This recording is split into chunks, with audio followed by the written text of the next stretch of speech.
And we're back. Hello, everybody. What's up?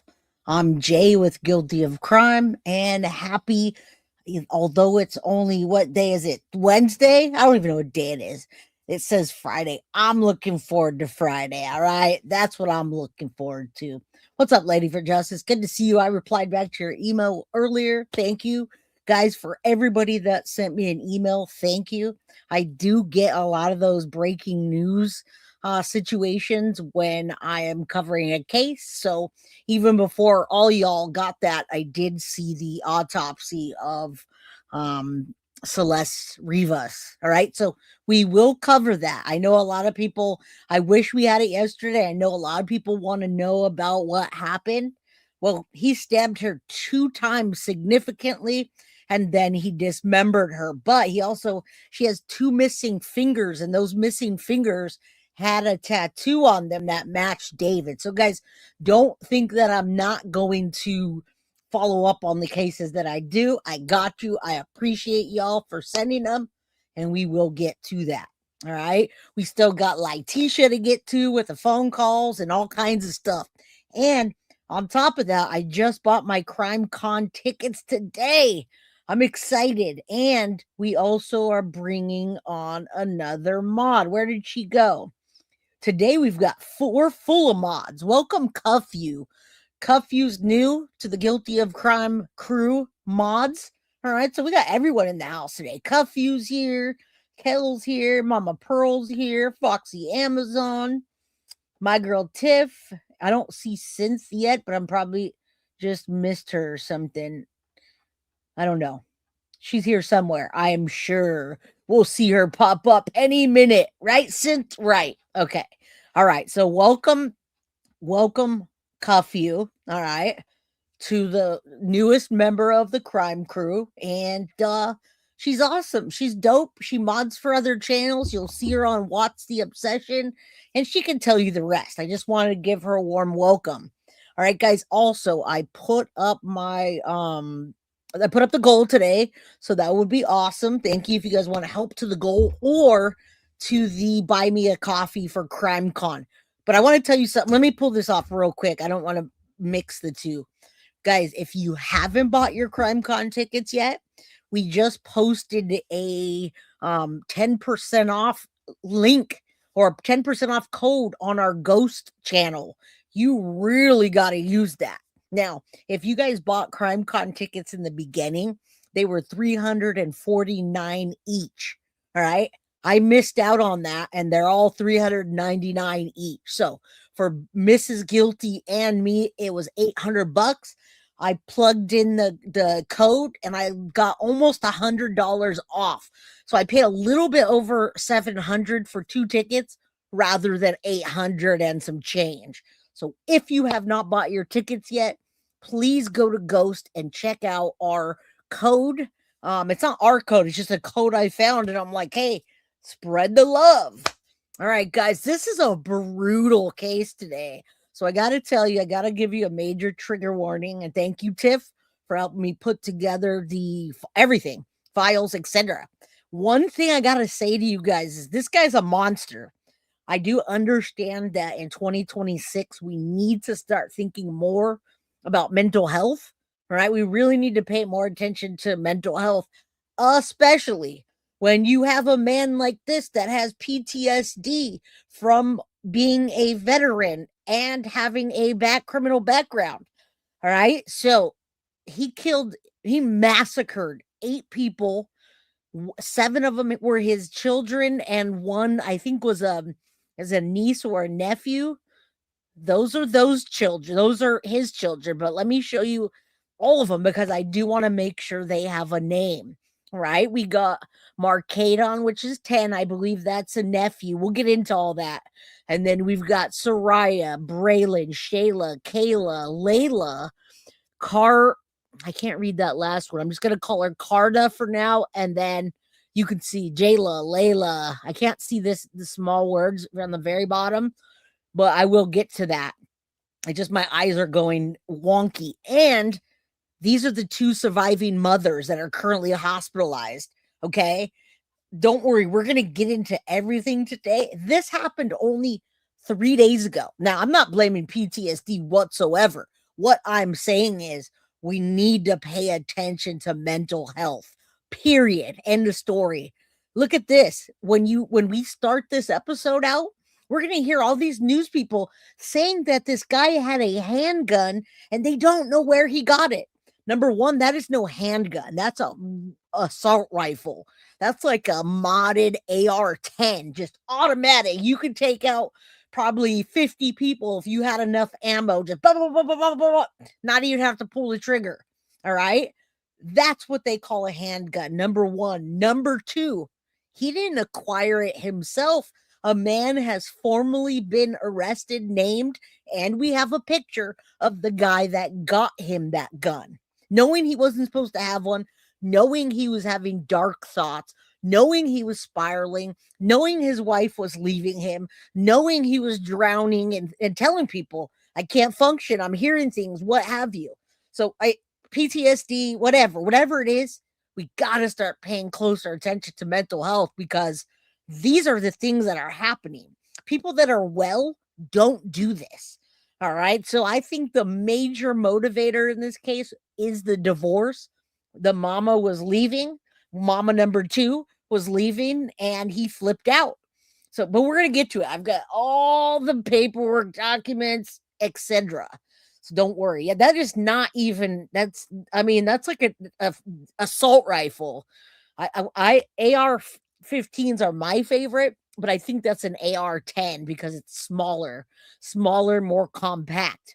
That is not a handgun, okay? So if anyone ever tells you that again, say, that's not a handgun, sir. That's an assault rifle, and that will take out a small army, all right? And yeah, Lady for Justice, you have PTSD and depression, so I agree. Be aware. That's all. That's all I'm saying is be aware. I don't give this man an excuse. And if it was up to me, I would say just execute him right back. Line him up, put him there and line up a bunch of people with assault rifles and shoot him what he did to those children and baby mama shot in the face, guys. So again, trigger warning. What's up, Indy Isham? Good to see you, my friend. Happy not Friday, but hey, you can only hope, right? All right, who's calling me? Can't talk right now. No. All right.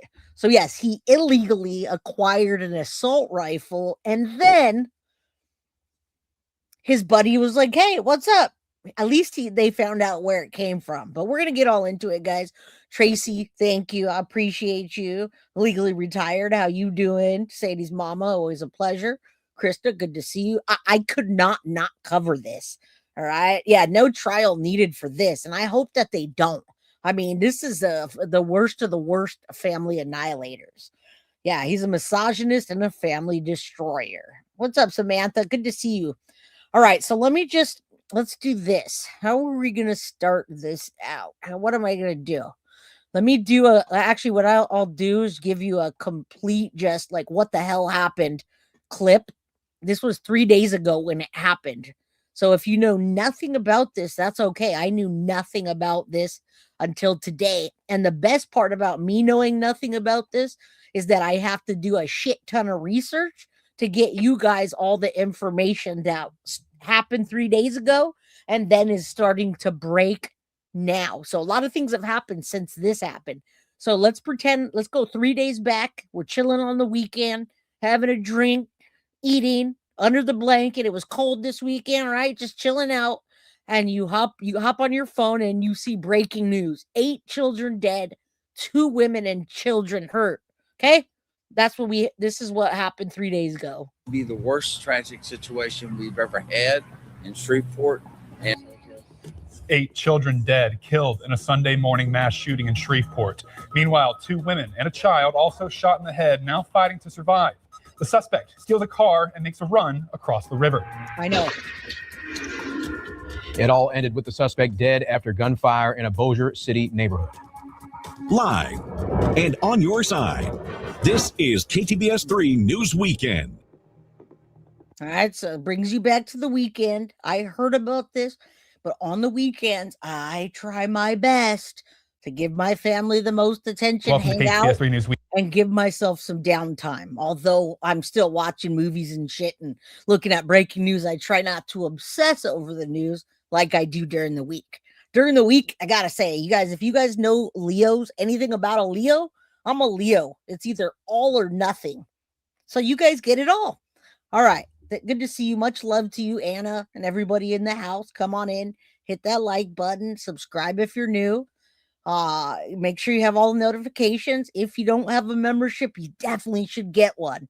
All right. Yes, we're going to tell the whole story. Now, obviously, there's not going to be a trial because he's dead. However, there's still a lot surrounding this case. This is not the end of this story. What's up, Saucy Skin CBD? How you doing? Good to see you. All right.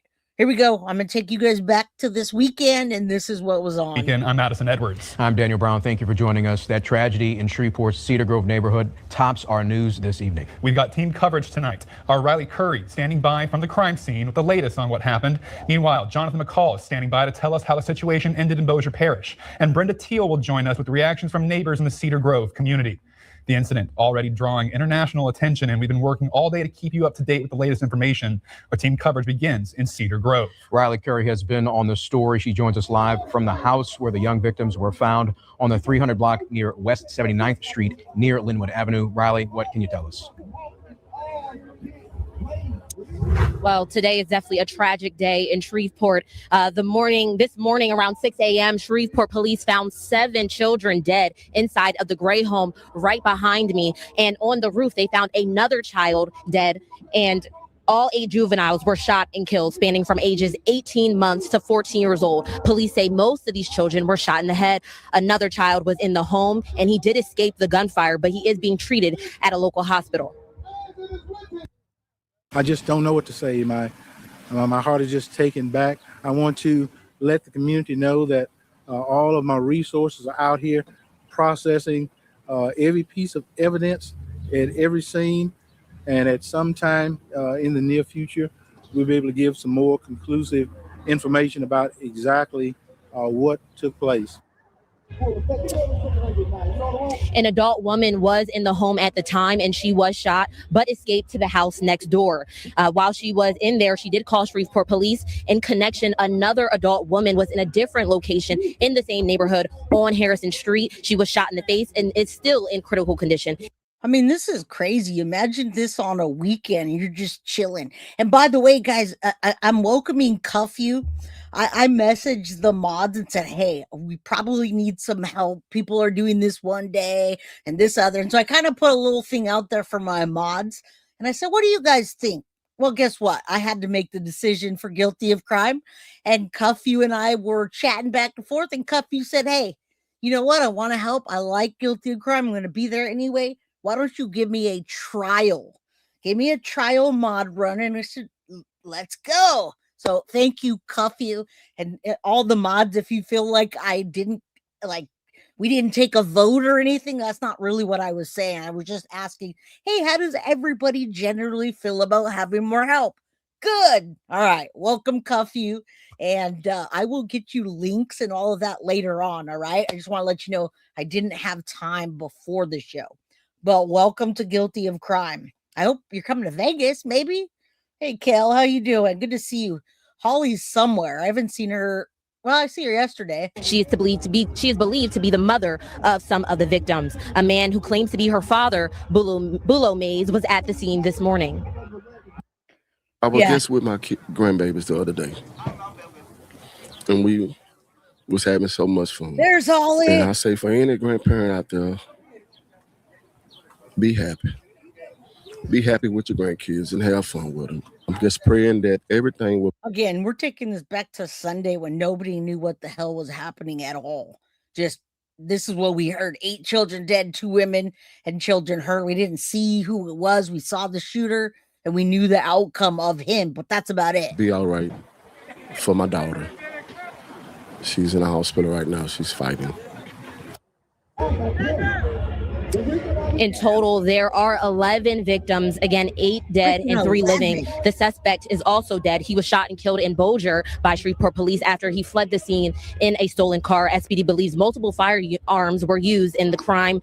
Justin, SPD has confirmed that the shooter is named Shamar Elkins. We'll continue to follow this story and bring you more coverage as we learn more. Reporting entry. All right, so that's it. I was just wanted to get you guys knowing what the hell this is about, and then we'll continue. My girl's back. Carrie's in the house. There you go. We got you. Hey, Carrie, how you doing? I'm glad you're not blocked anymore. Good to see you.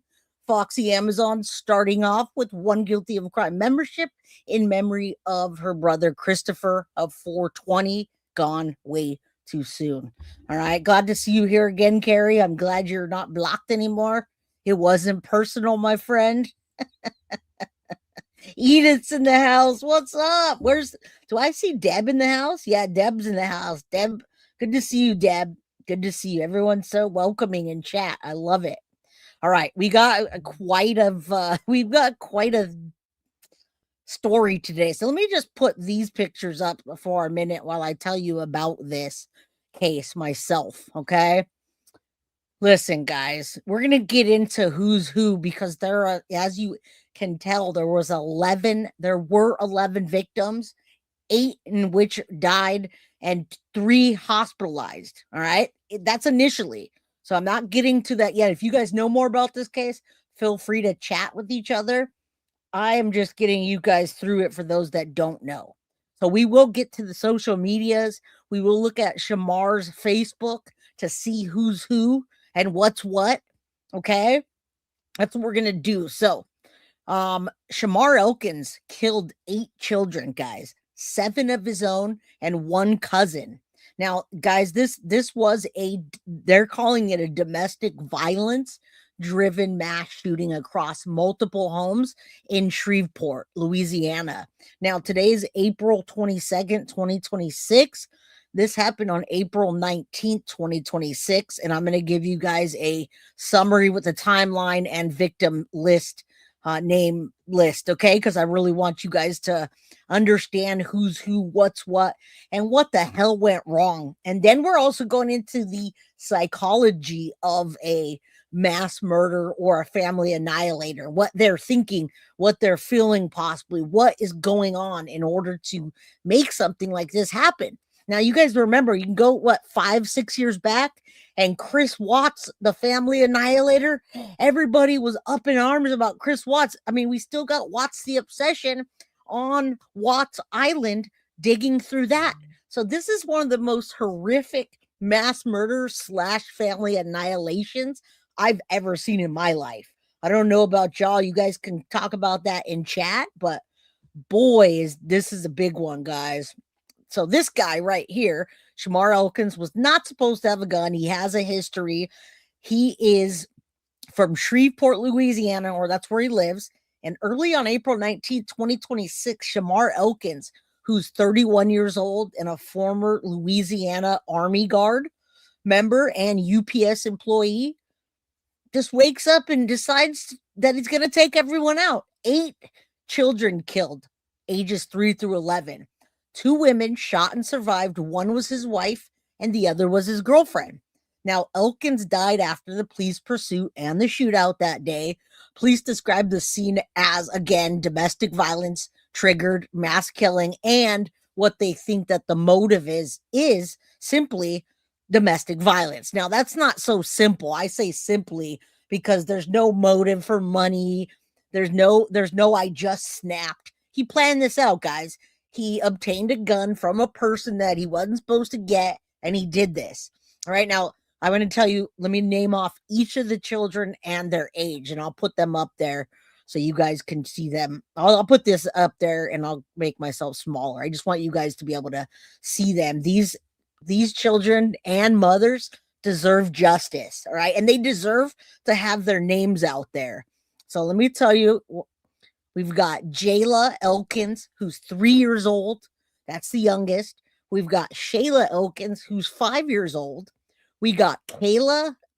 I'm not sure how to say the last name. It's Pugh, maybe Pugh, 6 years old. So we got Kayla and Layla, 6 and 7.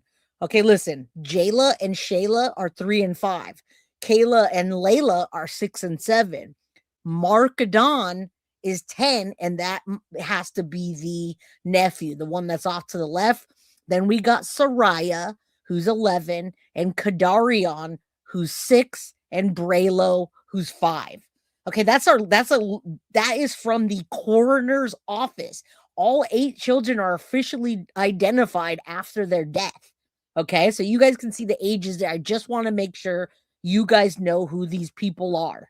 Okay, who these children are, who these victims are as we go through this. All right, let me talk a little bit more about what the hell happened. Give you a quick timeline. Again, 7 were his biological children, and 1 was a cousin of the children. So that would mean he's an uncle, or that's his nephew. Now, guys, before April 19th, there was a lot of years of domestic violence. Family members actually reported this dude for saying that he had dark thoughts. All right, let me put this up real quick so you can see me. He had dark thoughts, and I think that was probably in the title or something. So years of dark thoughts, unaliving himself. He was having ideations about that, and violent statements to his family about killing his family. Okay, now April 9th, 2026, 10 days before the killings, Elkins posts a message about guarding his mind and emotions, and he's hinting at mental distress. He was actually doing that to everybody. The signs were there. Then, the day before he did this, he took his eldest daughter out for burgers, and he posted cheerful photos hours before the killings. I will show you his Facebook. You'll see. All right. Thank you so much, Holly, for getting that train started. Choo choo. Thank you, girl. Glad you're here. All right. Let's continue. I just want to run you through this, and then we'll get to all the visual stuff. So the day before, he takes his daughter out to get burgers, posts photos. I'll show you on Facebook. Then the night before the massacre, guys, he tells his family that he was overwhelmed with his wife filing for divorce and said he's drowning in dark thoughts. He was telling everybody. Then April 19th comes, and that's when the massacre begins. Just before 6 a.m. in the morning, the first 911 call reports a shooting at West 79th Street. And the caller says the suspect is inside and has shot someone. Okay. This guy, this weapon, that neighborhood. Yeah. Awful monster. You got that right. Those children didn't have a choice. I wish he would have just took his own life and called it a day. Now, minutes later, after the 911 call, a second call reports all 9 people inside the house had been shot. 2 homes had been targeted, guys. At his estranged wife, Shaniqua's home, he shot her in the face and in the abdomen. At the second residence, he linked his girlfriend, Christina, and he shot her in the head. Okay, so these are the 2 that he did that to. So he's got lots and lots of victims there. And you can see one of them over here. She's got an army shirt on. She probably met him in the army. Okay. Yeah, this is so sad, but I mean, we definitely need this to be out there, and we need justice, and we need more communities to cover this, because the only people that are covering this right now seem to be in the Black community. I couldn't find a lot of coverage outside of that other than the local news. So, hey, we're going to represent that community, and hopefully other people follow suit. All right. Because we just really need to get the justice for him. So, now he's got 2, one wife, one girlfriend, shot his girlfriend in the head and his wife in the face and abdomen. Second residence, he linked his girlfriend to the second residence and then shot her in the head. First residence was face and abdomen. Then the children were killed across both homes. Now, you guys remember Chad Doerman? Chad Doerman shot each one down. He chased each child, shot him execution style. The lady tried to grab the baby. He shot her through the hand, his wife, Chad Doerman. All right. Now, he's white with blue eyes and a bunch of white children. We hear about that right away. And then the Chris Watts story is all sensationalized. All right. So this needs coverage as well. This absolutely needs coverage. I can't stand that it doesn't. He's dead. He's dead. He's no longer with us. Okay. He should have just took his own life. Now, one child did escape, guys. That child jumped off the roof, suffering broken bones. When the police came, Elkins fled, of course, and he carjacked a vehicle. Then police just opened fire and he died at the scene. We don't know whether the death was from the police gunfire or him taking his own life. All right. So what the family has identified and knows, they can't identify a single motive, but they're calling it escalation of domestic violence. His estranged wife filed for divorce, guys, the day before the killings. He told his family he was overwhelmed and going to take his life. He has a long history of threats with his wife and children. If they ever left him, that he would kill them all. And he did. Now, mental health deterioration and dark thoughts were repeatedly mentioned by his family. Police publicly stated the killings stemmed from a domestic dispute. Other than that, we have no evidence of anything else. And Shamar Elkins has a little bit of a criminal history, driving while intoxicated in 2016 and illegal use of weapons in 2019, when he fired a 9mm at a vehicle 5 times near the school. All right, so that got him prohibited from legally owning a firearm. How did he get that gun? Well, I'm going to show you the man that got arrested and that gave him the gun. All right, let's get to it. Welcome, everybody. How you doing? Good to see everybody. Good to see everybody. This is a difficult topic, but I wouldn't want to do that with anyone else. So you guys are awesome. Thank you guys for supporting the channel. We're going to get into the Shamar Elkins and his dark thoughts before the killings and 8 children in Louisiana. Now, today's the 22nd. This came out on the 21st. And there's a lot of stuff, but we're not going to watch the whole press conference and everything. We're just going to pack this in and give you an episode. All right. So these are pictures from the scene. We all love pictures. I know I do. All right. They've done a couple press conferences. Again, we'll see bits and pieces. We don't really need to see the whole thing. And these are people in the community, in the neighborhood, the family, just stunned. People didn't really think this was going to happen by this man. He did threaten it, but he executed it as well. All right. So that is the shooter. If you're questioning who's that, he's the shooter and he's no longer alive. Right? He doesn't have to, well, he'll pay for it by God. God put it in God's hands. All right. This is the community that is heartbroken and outraged at the same time. Now you can see this is the house, and police entered the house that morning. It's one of the locations that's tied to the mass shooting, but there are 2 locations. All right. Then this one is this is the other house, one of the other locations tied to the mass shooting on Sunday. All right. So let's get back to that. I don't know why they said that. All right. We're going to get into what we know. And then I got a whole bunch of other stuff for you. Let's get through this because there's a lot with all the victims and all the things, what we know. All right. About 5:50. And then I'm going to show you the weapon, who got arrested for it. New footage came out when the shootings were happening. So trigger warning. I'm going to show you that. I'm going to show you the weapon. We're going to talk about that. We're going to get into his Facebook and his personal life. Let's go. All right. 5 a.m. on Sunday morning, Shreveport police received the first call regarding a disturbance at a resident in the 300 block of West 79th Street.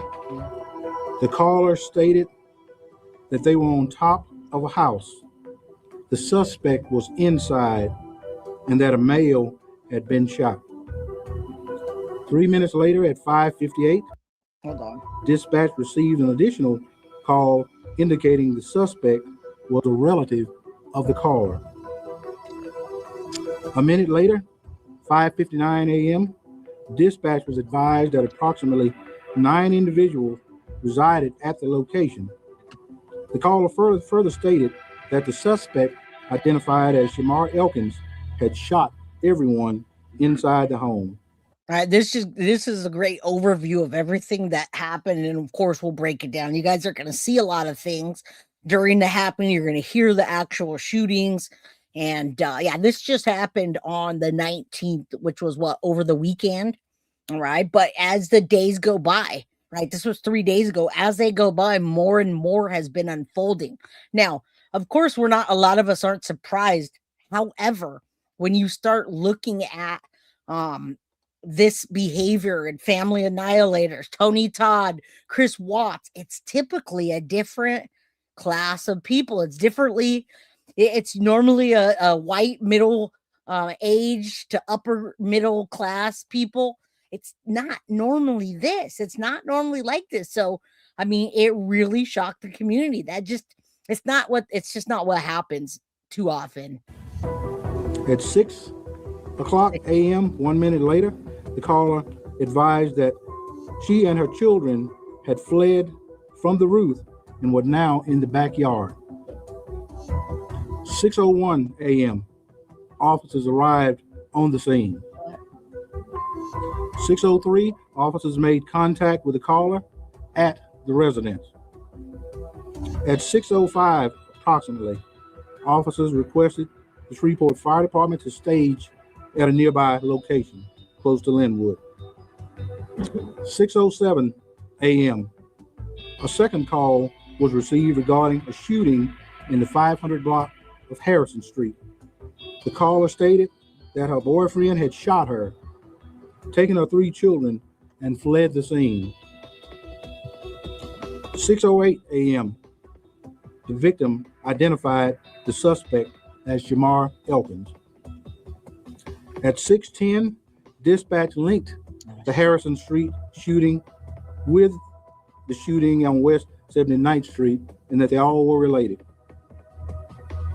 At 6:15, officers received information that the suspect had carjacked a red Kia Sport. This is crazy, man. I mean, who's thinking of this on a Sunday?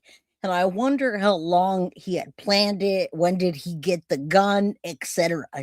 None of this. I mean, the red flags were there, and everybody's going to tell you that. What's up, Rocco? Good to see you. Yeah, there's no excuses to any of this. It's just a contributing factor. All of these things are contributing factors. This guy's not even alive anymore to face those consequences. So we want to find out and look inside of his mind to see what went wrong, what happened before, what led up to that, and then move forward so we can hopefully see those flags in the future. And of course, mental health is never an excuse for what anyone does, but we have to talk about it because more and more crimes are being committed every single day. All right. And there's got to be a correlation between that and mental health. I know he has demented look in his eye. I agree. Like Kendrick Lamar, right? This was planned even. Yeah, I agree. I'm sure it was. Me and the homies. All right, let's continue. Yeah, we definitely have to talk about this stuff because even our children, I mean, Holly knows. Holly's got children. Tiff's got children that are, a certain age. And this world's hard. There's so much instant communication. You don't get a break from anything. You don't get to go to school. And if you made a mistake the day before, live it down after a week because it's on the damn internet. People are texting each other, talking crap. There's bullies. There's so many things, guys. And mental health is a contributing factor. All right, let's continue. They're now going to they're looking to change the domestic violence charges or domestic violence laws in Louisiana because of this case. They know they messed up. Footage at West 79th, closest to Linwood. At 6:17 a.m., our traffic units out on random patrol encountered or observed that particular vehicle traveling southbound on Interstate 49. The officers advised at 6:18 that they were crossing the Red River Bridge into Bossier City. At 6:20, officers received information that the children taken from the Harrison Street residence may be inside of the fleeing vehicle. 6:23 a.m., officers advised that they were exiting near Swan Lake area. 6:25 a.m. approximately, officers located the injured victims from the Harrison Street shooting.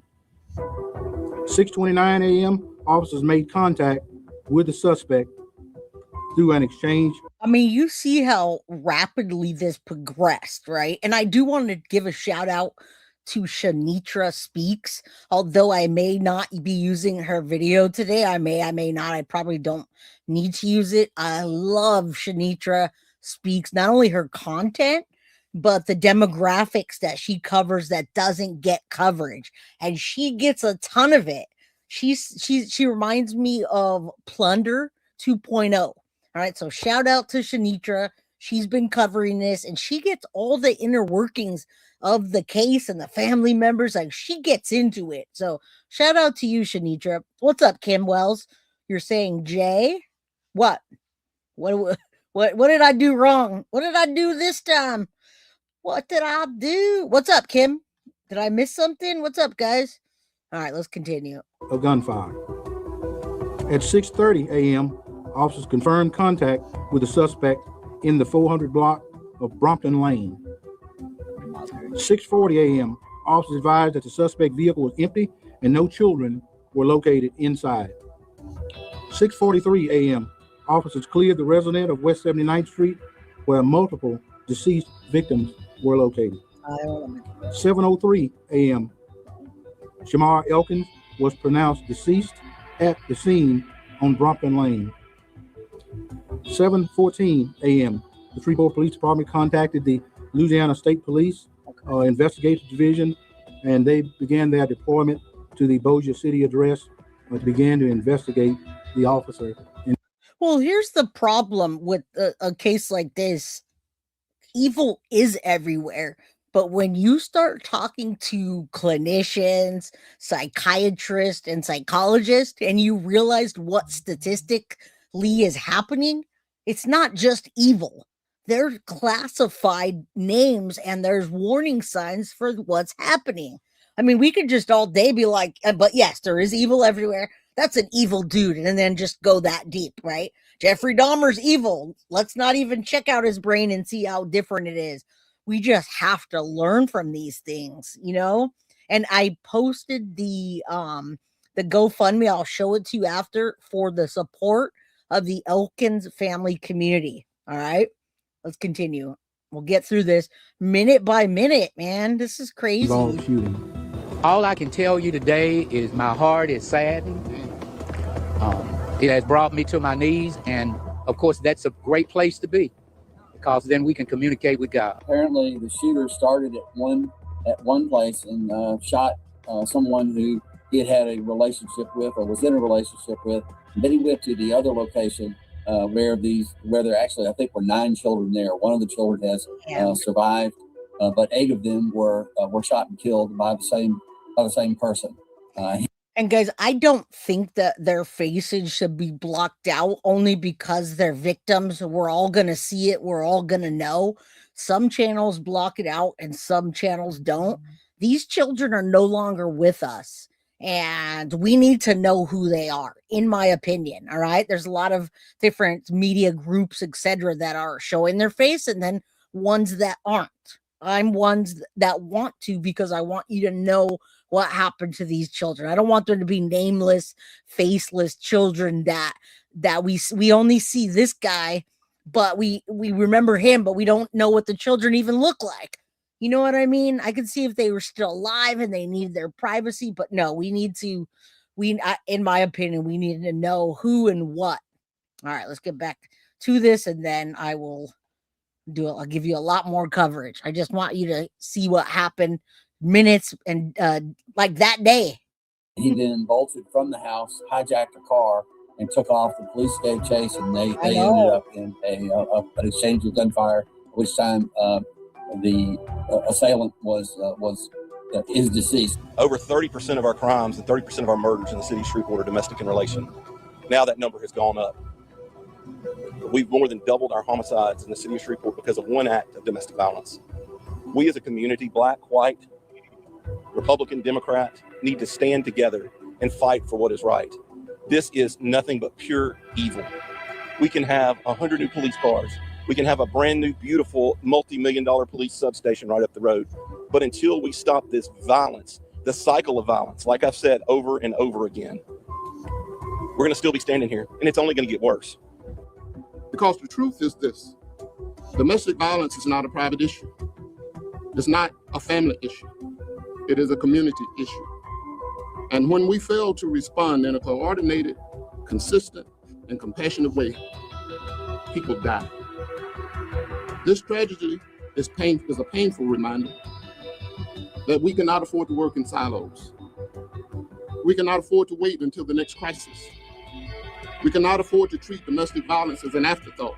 And especially in this area where y'all are saying, I've never even been over there. If I have, it was maybe to fly through an airport for a layover or something, all right? And when I went to New Orleans, oh my goodness, I know this is not New Orleans, it's Louisiana, different parts, but equally scary stuff happening in that community. And that's why now they're starting to tighten up. They literally are looking to change laws, and it's not by the parents or the people. It's the people running this, the ones that are giving the press conference saying we should have listened more to the domestic violence situations. This is considered a domestic violence situation that escalated. We must ensure that every victim, every mother, every father, every child has access to safety, support, and intervention before the violence escalates. Yep. So today, I'm calling on every leader in this parish to join us in building a fully coordinated, community-wide response to domestic violence. I was born and raised in Cedar Grove, so that was the neighborhood I grew up in. So I get it, and I just want to, it don't even have to be Cedar Grove. It can be Cook Road, Allendale, Lakeside. Now, I mean, you see the communities, you see what's happening now. Wilson, you know, the crazy thing, we went to New Orleans. I think Baby Guilty was about maybe 5 or 6 when we went to New Orleans, right? We had an awesome hotel in the touristy area near the, like where Sandra Bullock's house is, and the Stars. They got the Stars houses, and then you go see the cemeteries. Well, guess what? We had Baby Guilty with us, so we couldn't go out at night. On a Saturday night, we weren't going to downtown New Orleans with a child. But guess what did happen the night that we didn't go out? There was a shooting, and it was just minutes away from where we would have gone. All right. So New Orleans is the whole Mardi Gras situation and that area. We didn't go because we had a child. Thank God. All right. Someone just came by and started doing a drive-by shooting for no reason. Now there's a reason. It was probably gangs, but we didn't go out that night was my point. And that was in New Orleans. There were some definitely scary spots there. All right. Dang, I was hoping you were in California. I used MFT. Where is okay, let's continue. All communities, all neighborhoods should feel the tragedy of today. I'm asking you to please utilize every resource that the sheriff has brought forth now when you know that these situations occur. We cannot be and make this a joke. This is not a freaking joke. This is real. And this is the result when someone snaps. So I'm going to ask the community, along with prayer, with every mental health consultant, counselor that is out here, this family and this community needs you. I need you. Because how do we get through this? How do we get to the next level? It is real and this is wrong. And these are the tragedies when there are domestic violence or domestic disturbances in our community.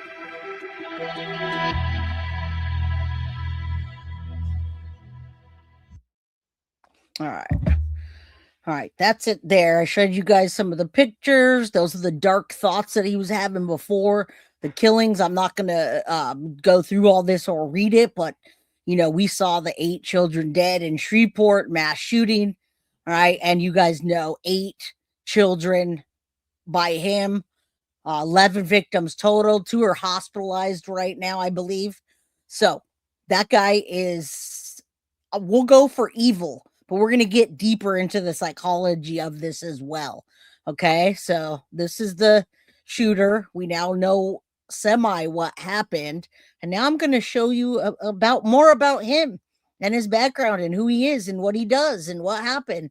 All right, good to see all y'all. I know this is a rough case, guys, but I'm glad that you are here with me listening to the case. All right. It's a tough one. I had to think real hard if I was going to cover this or not. It's a tough case, real tough case to cover. All right. Do me a favor, hit that like button, even if you don't like this, but you like the way I present true crime, so we can get this in the algorithm. All right. So there is Shamar Elkins with all of his children. I don't even know how many. 1, 2, 3, 4, 5, 6, 7. So there's 8 kids here. I guess he had 8 kids. They said, but 7 were his and 1 was a nephew.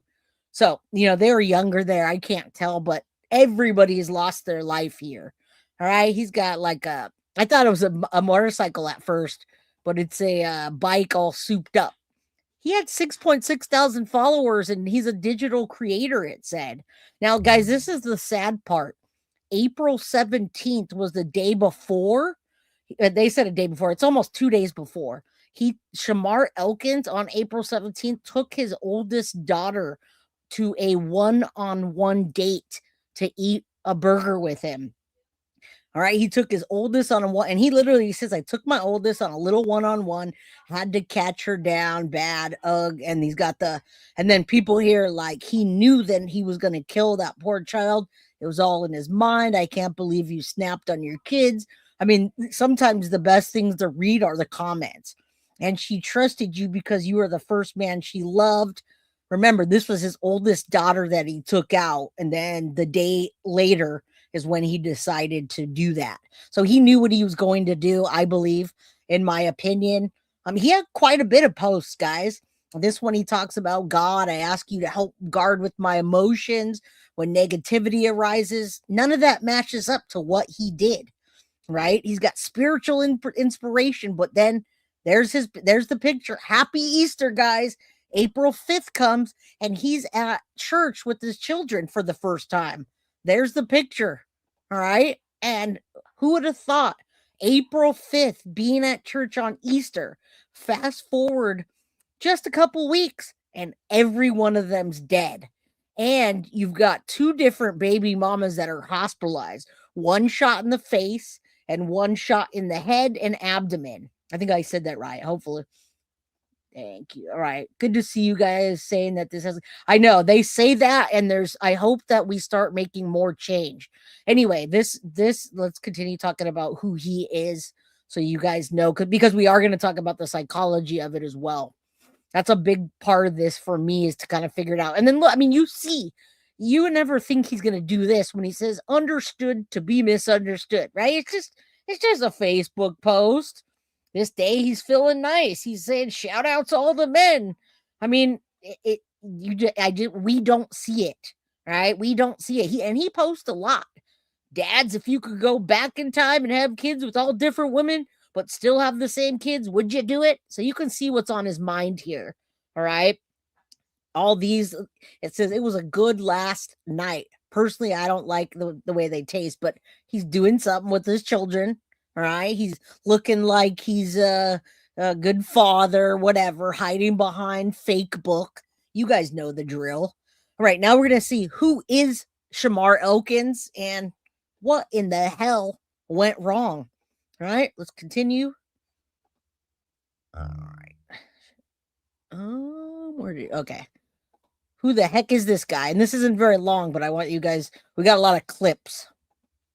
Surrounding that Louisiana man who police say shot and killed 8 children. 7 of those victims were his own children, as well as critically wounding his wife and another woman. Investigators now say 31-year-old Shamar Elkins and his wife were right in the middle of separating and were actually due in court today. Police now also investigating to figure out how exactly he got a hold of the gun. He was convicted of a felony back in 2019 and should not have been able to buy or get a hold of the assault-style weapon police say was used. Now, this domestic attack from over the weekend now being marked as the nation's deadliest mass shooting in more than 2 years. We've never seen anything like this. This amount of evil violence that happened, and that's what it is, it's evil, is something that's disturbing, and it's going to take a long time for this community to recover. Louisiana Governor Jeff Landry just announcing tonight that the Love One Louisiana Foundation right here was actually created by the First Lady. Well, that foundation will now pay for the funeral expenses for each of those children. All right, and I am going to show you that GoFundMe real quick. I dropped the link, so let's take a look at that real quick. Let me pull this down because now I'm going to show you the weapon, where he got it from, who, what, all that. All right, so there's a support for Shreveport family community. Again, I haven't vetted this. Kathy, thank you from True Crime Files that sent me this, but I haven't vetted it. I just got it. I mean, it looks like 18,000 of 372 of 22,000 with 365 donations, 84%. The community is grieving. The mother has suffered. You guys know the drill. No family should ever have to endure this. No, two mothers. All right. So that's not even a lot for what they're asking. 22,000 for what happened is a drop in the bucket. All right. This person donated 2,500 here. But again, I have not vetted this. And I'm not going to say, go spend all your money there. Make sure you vet it before. Because a lot of times what happens in the GoFundMe cases is some person sets it up on the outside and they take all the money and it's not even going to the right person or thing.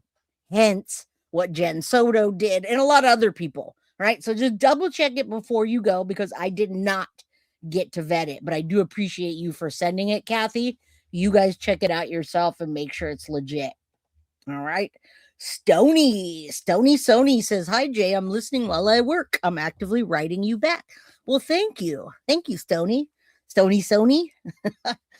Good to see you here. I'm glad you're here. Thank you. If you guys do me a favor, hit that like button, subscribe, get a membership. I will gift a membership or two when we get on to longer clips. Right now, this story is clip by clip because it has not been put out there. News Nation hasn't picked it up officially. That was the News Nation article, but they don't have an episode. I don't see Nancy Grace covering it. I don't see any of that. So check this out. This is a big thing that bothers me. This is the gun that was used to carry out that attack. What bothers me is that they don't even know what the hell a weapon is. The community, I can't believe they would even say what they said and put these articles out and talk about him using a handgun. That is a automatic freaking assault rifle. Okay. So we're going to talk about this. And then the man that gave him that is not a handgun, people. Get your shit right if you're going to report on it. That is a weapon of mass destruction. All right. Yes, I think it's an AR-10, Deb. It's definitely got some mods on it and it's older. They put a couple little like mods on it. I don't know if they got the scope on the front, like the sightings, not a scope, the sightings. And then in California, you can't have a clip that big. I don't know how many fit in that clip or not. But that is not a handgun. That is a killer machine. That's to kill a whole bunch of people. That's like if you're going to, and cut down. That's what I'm saying. I think it's an AR-10. AR-10s are smaller than AR-15s. And I always get confused with that too. I'm like, is it kind of like a sawed-off? I don't know if it's cut down or that's the size of it. I'll have to look. Why didn't anyone listen to what he said? That's what we're saying. And that's why change needs to happen, because they didn't take these domestic cases seriously. They already knew. They knew this guy. They knew his history. They've been there, done that. All right. So now his idiotic friend gives him this. Alex Anderson, we welcome you into the news at 3. Many questions remain after Sunday's massacre that left 8 children dead. We know a man connected to the gun used by Shamar Elkins in that killing rampage has been arrested. We're learning new details about his criminal past and what authorities say happens next. KTBS 3's Gabrielle Parrish is in. And I'm glad, because on my next clip, we're going to see him and name him. For a while, I couldn't find his name and I couldn't find a picture. So that guy's gonna be held accountable. Is that really an AK-47? I'm gonna have to look that up. See, that's the one that I can't have an AK-47 in California. So that's a weapon of mass destruction. I'll tell you that right now. No, those were all his children. I don't think I was his grandbaby. They didn't say anything about a grandbaby. No, you do not. No, you do not. Welcome, Inquisitive P. How you doing? All right, let's see how this unfolded. All of this has unfolded in just 3 days, guys. Cedar Grove with the latest on the mass shooting investigation. Hey, Gabrielle. Alex, Shreveport police tell me they recovered one illegal firearm from this residence located off of 79th Street, and also that weapon was not the one used in the murder. What it actually was used, what you're about to see on your screen, is a semi-automatic weapon, rifle-style pistol, in which Shamar Elkins used to murder 7 of his children and a family relative inside of this home. This is 55-year-old convicted felon Charles Ford, arrested by ATF agents after. Okay, we're going to hear more about him because although the shooter either took his own life or his life was taken by a police shootout, either way, this man is going to probably be held accountable for that shooting. I would hope so. Now, he's arrested for providing a veteran that had PTSD, mental health issues, and straight up telling everybody, I have demons. There's a dark side. I'm having dark thoughts. So this guy thinks it's a good idea to give this gun to that guy. Well, this guy's now arrested, and I hope they hold him accountable for all of the destruction that weapon caused. All right. It is a nasty weapon unless you're a gun collector or unless you're going hunting or you're in a war. You don't need a weapon like that. Hey, Inquisitive P, what's up? Good to see you. All right, let's continue. So this guy is a second person. He's already arrested. He gave the gun to the shooter. After tracing this gun used by Shamar Elkins in the massacre of 8 children, 7 of them his own. Mr. Ford was a convicted felon. We have kind of looked at where we have had past instances of arresting him, and we do know that back in the 90s and 2000s, he did have some burglary and some robbery arrest. Right now, the ATF is still tracing who all had their hands on the gun. An ATF agent said in a court record that an unidentified woman bought it but gave it to Ford to hold on to while she was in the hospital. Ford denied knowing anything about the gun when first questioned, but then admitted to having it in his truck for about a year. He noticed it was missing last month and confronted Elkins about it. Neither Ford nor Elkins should have had guns in their possession because of their felony convictions. Elkins had a 2019. Yeah, we're going to see how that goes down. I'm sure there's lots of lies, and they did arrest him. So I hope they hold him accountable for every bullet that was shot. Not for every person that was killed, but every bullet that was shot. All right? Because that is a weapon of mass destruction that should have never been in that guy's hands or this one's. Absolutely ridiculous. What did he need to use that for? The man wanted no mistakes. Terrible. I know this case is sad, but there's not enough people covering it, and it needs to be covered. Conviction of illegal use of a weapon, and from that case, he was sentenced, but his sentencing had long since been over. Instead of jail time in that earlier case, Elkins was placed on 18 months of probation. As for Ford, he has spent time in prison for a simple robbery conviction. So far this year, Shreveport police say they've taken 240 guns off the streets, compared to 300 at this point around last year at this time. That's really one of the things that has been a point of emphasis. All right, guys, I just gifted 5 memberships. So if you got that membership, shout us out in chat. Hopefully you did. If you come in or you're coming in or you've been here and you want to gift memberships or get memberships, we still have our goal up. And Allie, good to see you. Rest in peace to the beautiful angels. Thank you. We're getting it out there, Skylar. We are. You're absolutely right. He had it for a year. He was planning it. I mean, we don't know the details yet. I think the guy is telling tales, the one that's alive. All right. Yeah, so have I, Kimberly, but it's not being covered enough. It's clip by clip by clip. We need more creators to cover this, in my opinion. And in all communities, that's what I'm saying. Since Chief Smith took over, was targeting individuals that are prohibited from possessing firearms. And when we arrest those individuals, we find that we are taking violent offenders off the streets. And the more No, remember, this has only been 3 days. And when there's guns and bullets flying everywhere, your initial reports that you get, they don't know. Now, I'm going to trust Miss Synth that walked in here. I don't know when Synth came in because she wasn't here earlier. She said that he took his own life on his mentor's porch. But earlier I read that it was either himself or they shot, and there's just bullets everywhere. So I'm going to go with what Synth says unless I get corrected. Again, this only happened 3 days ago. So this is unfolding very quickly, but not quick enough. All right. It does. You're right. Linz, every day. Stay safe.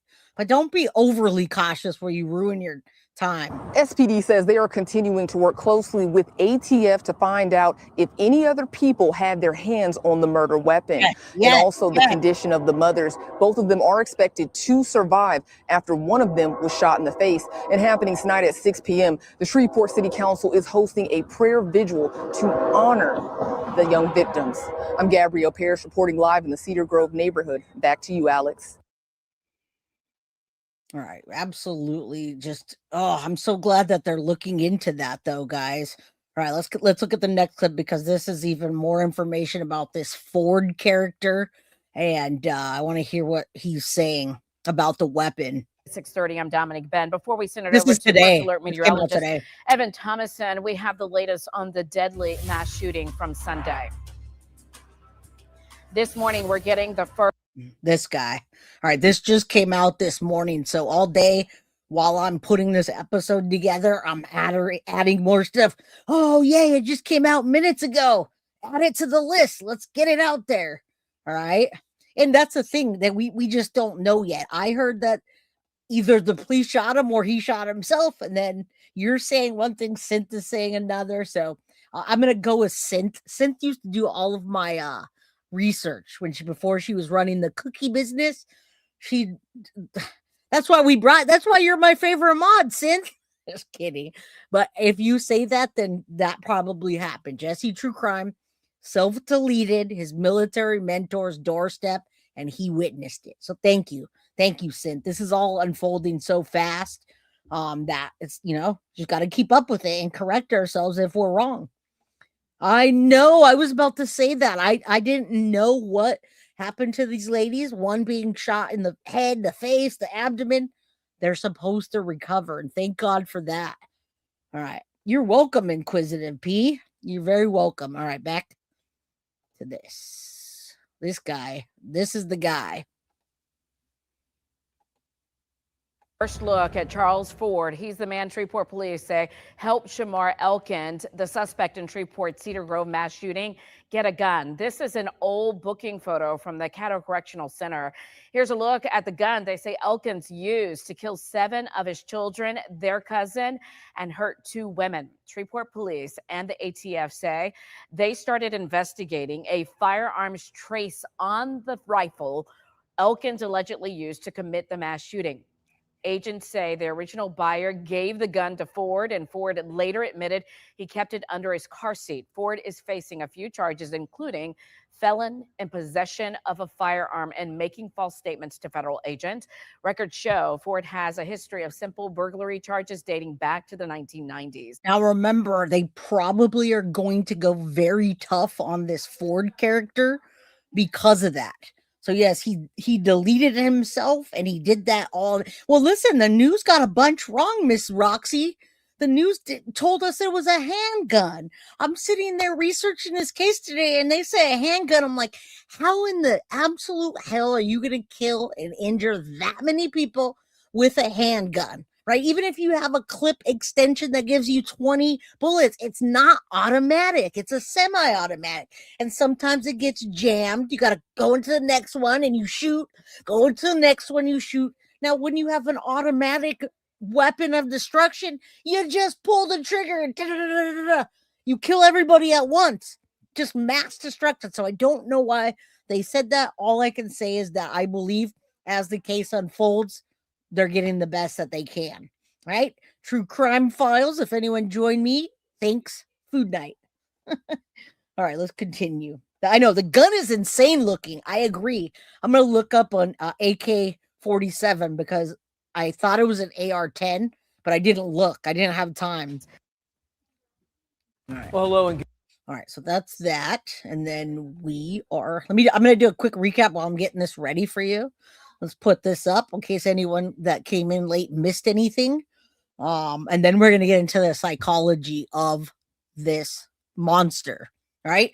Now remember, as much as I love to say evil, that's an evil son of a bitch. It's true. People are evil that do that. But I was corrected by a person that does psychology and social work and a forensic thing. I guess I don't know what to call it. A forensic specialist that works with people said 90% of the time it's trauma, it's PTSD, and there's a few other things, and 10% of the time it's just pure evil. All right. And again, no excuses, but if I want to be correct and I want to be, textbook right, 90% of the people are some kind of trauma or PTSD or what have you, and the other 10% just simply evil. Okay? So that's I want to correct myself there instead of saying, "Oh yeah, he's just evil." Thank you, Miss Roxy. I do appreciate you. Don't forget to hit that like button for me. Yeah, it's evil controlling them. Agreed. But what made that? What led to that? What can we do to prevent it? 1-year-old Shamar Elkins told the New York Times that he was under significant stress because his wife, Pugh, had filed for divorce from him and that he had been dealing with suicidal thoughts as a result. Around Easter, Shamar called his mother, Mahalia Elkins, and stepfather, Marcus Jackson, while crying and told them he wanted to end his life. Jackson said he tried to encourage him, telling him, quote, "You can beat stuff, man. I don't care what you're going through. You can beat it." But he recalls Shamar responding, quote, "Some people don't come back from their demons." As I shared yesterday, Shamar and Shaniqua had been together for about a decade before marrying in 2024. His mother said that she did not know why Shaniqua wanted to end the marriage, but did admit that at times he would be acting differently. She said that the last time she saw her son was the weekend before the incident when his family came over for dinner. She said that nothing seemed unusual about his behavior at that specific moment. She also shared that she had him as a teenager while struggling with addiction and that he was raised by a family friend. She said they only reconnected about 10 years ago and were not especially close. She said that still she and her husband were uneasy about Shamar and would text him to check on him and make sure that he and the family were okay. She said in the days prior, she checked in on him and asked how the family was doing, to which he responded, quote, "Okay." She then responded back, sending love to him and the children, but said that he never responded. And this is what I like to hear, the inside of what the hell happened, right? Mental illness. Yeah. There's a lot of things. Again, we want to be proper and not call them excuses, but we want to make sure we're correct. If we're going to learn, we might as well learn the right way. Right? Right. And that's why I always say class dismissed. Right? We're actually going to get into the psychology of it after I show you the, again, graphic warning. It's newly acquired surveillance, and it shows and it's audible to the gunshots and the man running. Okay, so please, trigger warning. They just got it in today. You're gonna hear gunshots and you're gonna see stuff that you might not want to see. It's only like a little bit, minute and a half clip, but if you're triggered by that, please take care of your mental health and step aside. Has the mother been informed about her children? Yes, those are the two that were in. Two that are in the hospital are the mothers of the children. So yes, I think I'm answering you correctly. All right, let's finish this so I can get to the footage, guys. Trigger warning. Police say that Shamar Elkins later carried out one of the deadliest family massacres in recent U.S. history, killing 7 of his own children and a nephew execution style. In total, 10 people were shot. Pugh and another woman survived the attack and are currently in the hospital in critical condition. Now, remember, yesterday I did share that one child survived this incident. That child was able to get up on the roof, seek coverage, and get away from Elkins. That child told authorities that Elkins and Pugh had been arguing in the home before the violence. So listen, had that kid not gotten away, we wouldn't have known a lot of what we did. That's crazy. I know that he went up on the roof to try to hide and he got some broken bones, but it wasn't just snapping. This was planned. I don't know about the mentor. That's interesting. I mean, we'll look into that as we go, but I don't think the mentor had anything to do with any of that at all. I know, what a beautiful family. I agree. There are two mothers, and thus far they both lived. Who's what man? That Matt Thibodeau. Everything's in my description, guys. Erupted. What they were arguing about is not clear to us, the public, at the moment. Authorities confirmed that Shamar Elkins and Shaniqua Pugh shared 4 daughters together, and he also had 3 children with another woman who lived nearby. That woman was among those who were fired at, but again, she's in the hospital and is hopefully expected to survive. Authorities also say that Shaniqua Pugh was fired at multiple times, including in the head and stomach, and she was undergoing surgery late Sunday night. At the time that I'm making this video, that's the latest update that we have pertaining to her condition. Military officials have also confirmed that Shamar Elkins had no deployments and left the Army as a private, which means that he left the military while still holding one of the lowest enlisted ranks. This is due to either not receiving any promotions and or disciplinary, medical, or personal issues. So him possibly suffering from PTSD from being deployed is not a possibility. He was not deployed. Okay, so there you go. There you go. Even though he's saying that and other people are saying that, that's not what it was. Thank you, Holly, for putting those links up there. I 90% of the time put them in the description. I put Shanitra in the description, and I don't need her coverage, but I did use her coverage to learn about what happened. So again, shout out to Shanitra for putting together the content. It's so easy to follow. All right. We really need to know if these people are smoking crack. Get the crack dealers out of there for F's sake. I bet they won't tell us. Oh, no. I mean, they're not going to tell us. They might tell us later that he was on some kind of hopped up on some kind of drugs when, you know, an autopsy comes out or toxicology, what have you. We're going to hear something. And most of the time, what goes along with the evil and the what Foxy was saying also goes along with drugs as well. All right. Yes, on the roof. The child got on the roof to get away. How did he do that? I don't know because I don't know the layout. But we are going to see the graphic footage in a bit. Court records also show, as I shared yesterday, that Shamar had a prior criminal case. In 2019, he was arrested after police say that he fired multiple shots near a Shreveport high school. He was charged with illegal use of a weapon and possession of a firearm near a school. He served 30 days in jail and was placed on supervised release for 18 months. He does not have any other charges against him or DV reports that we are aware of at this time. All right, so let's take a look at that footage and then we'll get into the psychology of it. And I do appreciate you guys for being here. There is Shamar Elkins. He self-deleted and he took 8 children with him and 3 other victims. One of the children survived. He jumped off the roof, broke some bones. He's in the hospital. Those children did not survive, and those children did not survive. These ladies are in the hospital. And they currently have a GoFundMe out there. All right. Good to see some people that just rolled in. What's up, Joanne? Good to see you. Colleen. So monotone. That's why you guys come here. Because I'm like, woo, let's go. Let's get this party started. Even though, you know, these are tough cases, guys. But there's no reason to be monotone about it or to be even more depressing. Let's not do that. We don't want to do that. All right, let me make sure this is the right one. And then I'm going to look up the AK-47. All right, graphic warning, newly acquired surveillance shows audible gunshots and a man running. All right. And I may play it more than once if it goes really quickly and I need to look 12 again. at 4, I'm Jeff Horchak. New tonight, KSLA obtained surveillance video from a neighbor next door to where the deadly mass shooting happened this weekend. As we speak to 2 women are still in the hospital fighting for their lives. 8 children were killed and another woman and child did escape. KSLA's Marvin Andrade walks us through the video that shows the moments before the deadly shooting and moments after. Marvin, watching this video must have been pretty difficult. Thank you. I appreciate that. I'm still trying to fill in the blanks, black thoughts. So the child that I didn't know if it were a boy or a girl is a girl.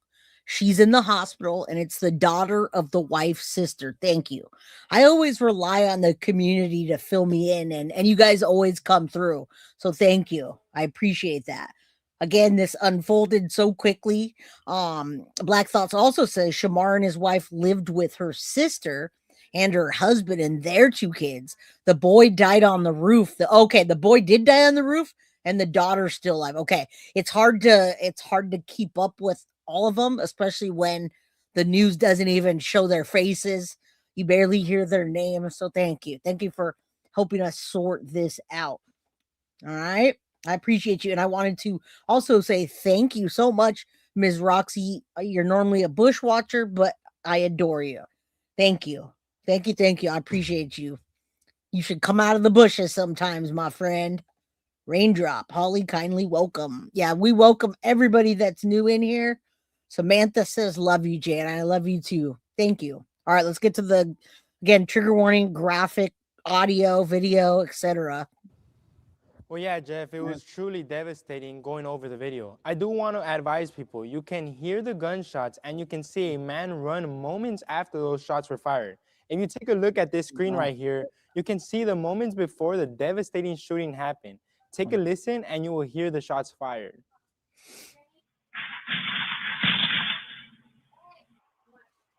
After those shots are fired, you can see a man run from the direction where the shooting happened. The neighbor who gave me the home surveillance video said that Shamar Elkins was running. As she goes over the videos, she says she still struggles to put together what happened. It's just a hurt I can't get out of my heart, my head. I can't decipher. After the shooting, police say Shamar Elkins stole a car and led police on a high-speed. Yeah, I'm gonna go back to that because I missed it, and I thought there was a more extended footage, but I don't advise people. You can hear the gunshots and you can see a man run moments after those shots were fired. If you take a look at this screen right here, you can see the moments before the devastating shooting happened. Take a listen and you will hear the shots fired. Yeah, dude. After those shots are fired, you can see a man run from the direction where the shooting happened. The neighbor who gave me the home surveillance video said that Shamar Elkins was running. As she goes over the videos, she says she still struggles to put together what happened. It's just a hurt I can't get out of my heart, my head. I can't decipher. After the shooting, police say Shamar Elkins stole a car and led police on a high-speed chase that ended in Bossier Parish, where Elkins died. Police are investigating the scene and trying to understand what happened to this moment. Reporting in the First Alert Center, Marvin Andrade, KSLA News 12. We return to one of our other big stories that you gotta love the guy's accent. All right, wait. Louisiana, 7 victims were shooter's children.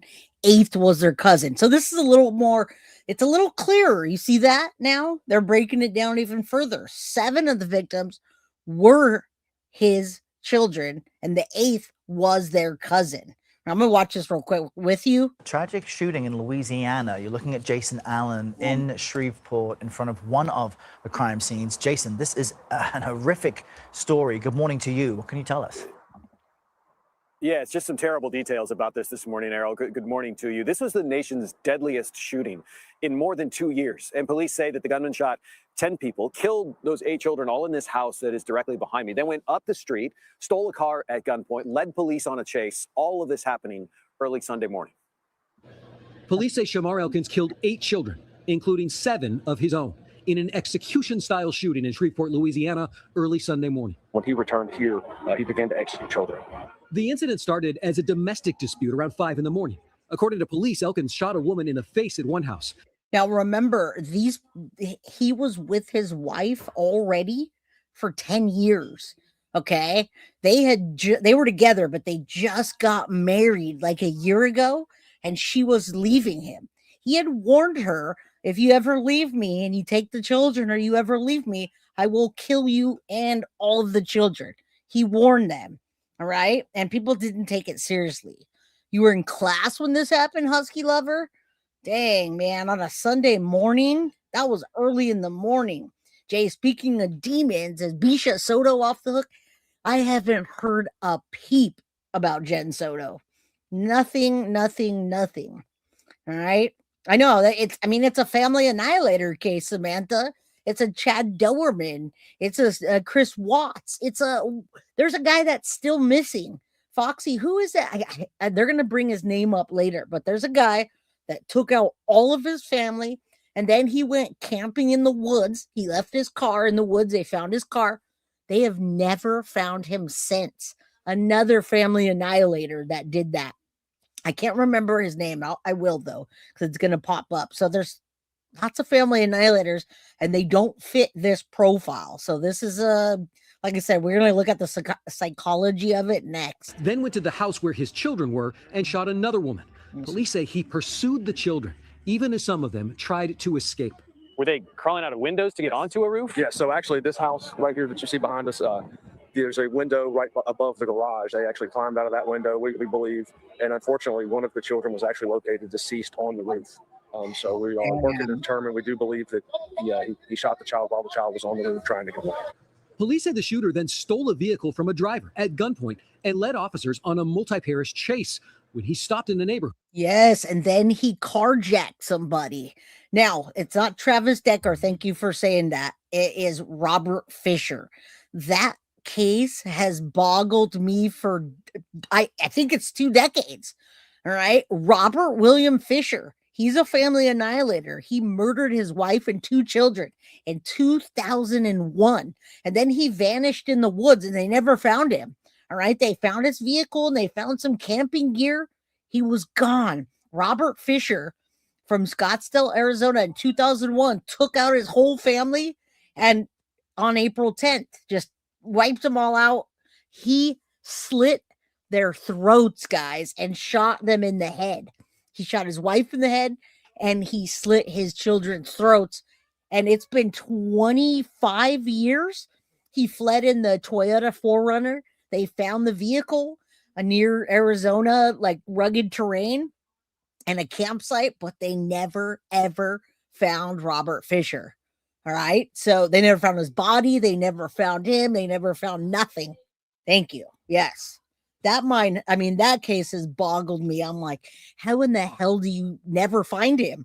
Did he flee to another country somehow? Like, I just don't even understand how he can do that. Yeah, you got it, because the Robert Fisher thing was just brought up recently because of family annihilators, more and more. Chad Dowerman as well. But Chad Dowerman, we saw all that. We even saw the coverage. I know. I was going to the other day and then this came up. All right, let's continue. And got out with a gun. Officers shot and killed him. We believe there were multiple weapons used here. There is a handgun that was recovered at this scene, and then there was a rifle-style handgun that was recovered on his person. One of the adults shot was the wife of the shooter. Both women are hospitalized and expected to live. Photos posted to the gunman's Facebook page show him with several children. One posted just 2 weeks ago, captioned, "With all my kids. What a blessed day." Yeah, it's interesting because the news is saying different things. And Black Thoughts, I'm assuming you're either impacted because you're in that community or you know the family members. They literally said earlier that he was with his wife for 10 years and they only married for 1. So the fact that you're seeing him and his wife were together 6, married 2, his oldest 2 are with the other mother. They have none of that's correct. All right. And it's going to change every day now that this is coming out. There's a lot to keep track of when you're looking at this many victims and you're trying to remember their names and ages. And then these are also 2 more victims on top of that. You got kids, cousins, moms, right? Nephews. You're going to get it wrong sometimes. So yeah, anything that needs to be corrected, we will definitely do that in a follow-up episode. It's played in the yard every evening. Fred Montgomery lives directly across the street. He said there were no signs the shooter would do something like this. Just yesterday evening, he was sitting on the porch, and I waved at him. He waved back. The children were in the yard playing, and I just come in the house. And then this morning, we woke up to all of this. The coroner's office here has released the names and the ages of all of those children. 5 girls, 3 boys, all of them between 3 and 11 years old. Now, Elkins has a previous weapons charge, something he pleaded guilty to back in 2019. But Errol, police are still looking into what it was that prompted this shooting Sunday morning. Yeah, nothing but horror and heartbreak there. Jason, thank you. We're learning new details about the gun. All right, and we're going to keep learning new details, all right? But we will do follow-up episodes. Let's get down to the psychology of this. I'm still trying to figure out what the heck kind of gun that was. We're skipping right over the recap and going into the psychology behind Louisiana father's execution-style shooting of his children and the baby's, the kid's mom's wife and girlfriend, okay? So let's get to it. This really interests me, and I want to talk to you guys intelligently about these cases, right? I don't want to just say, oh my God, did you see what happened? And then press play and then stop and be like, oh yeah, that's good. And then press play. I want to deliver knowledge along with what's happening, and I want to do it correctly. Okay. So let's continue. I know, me too.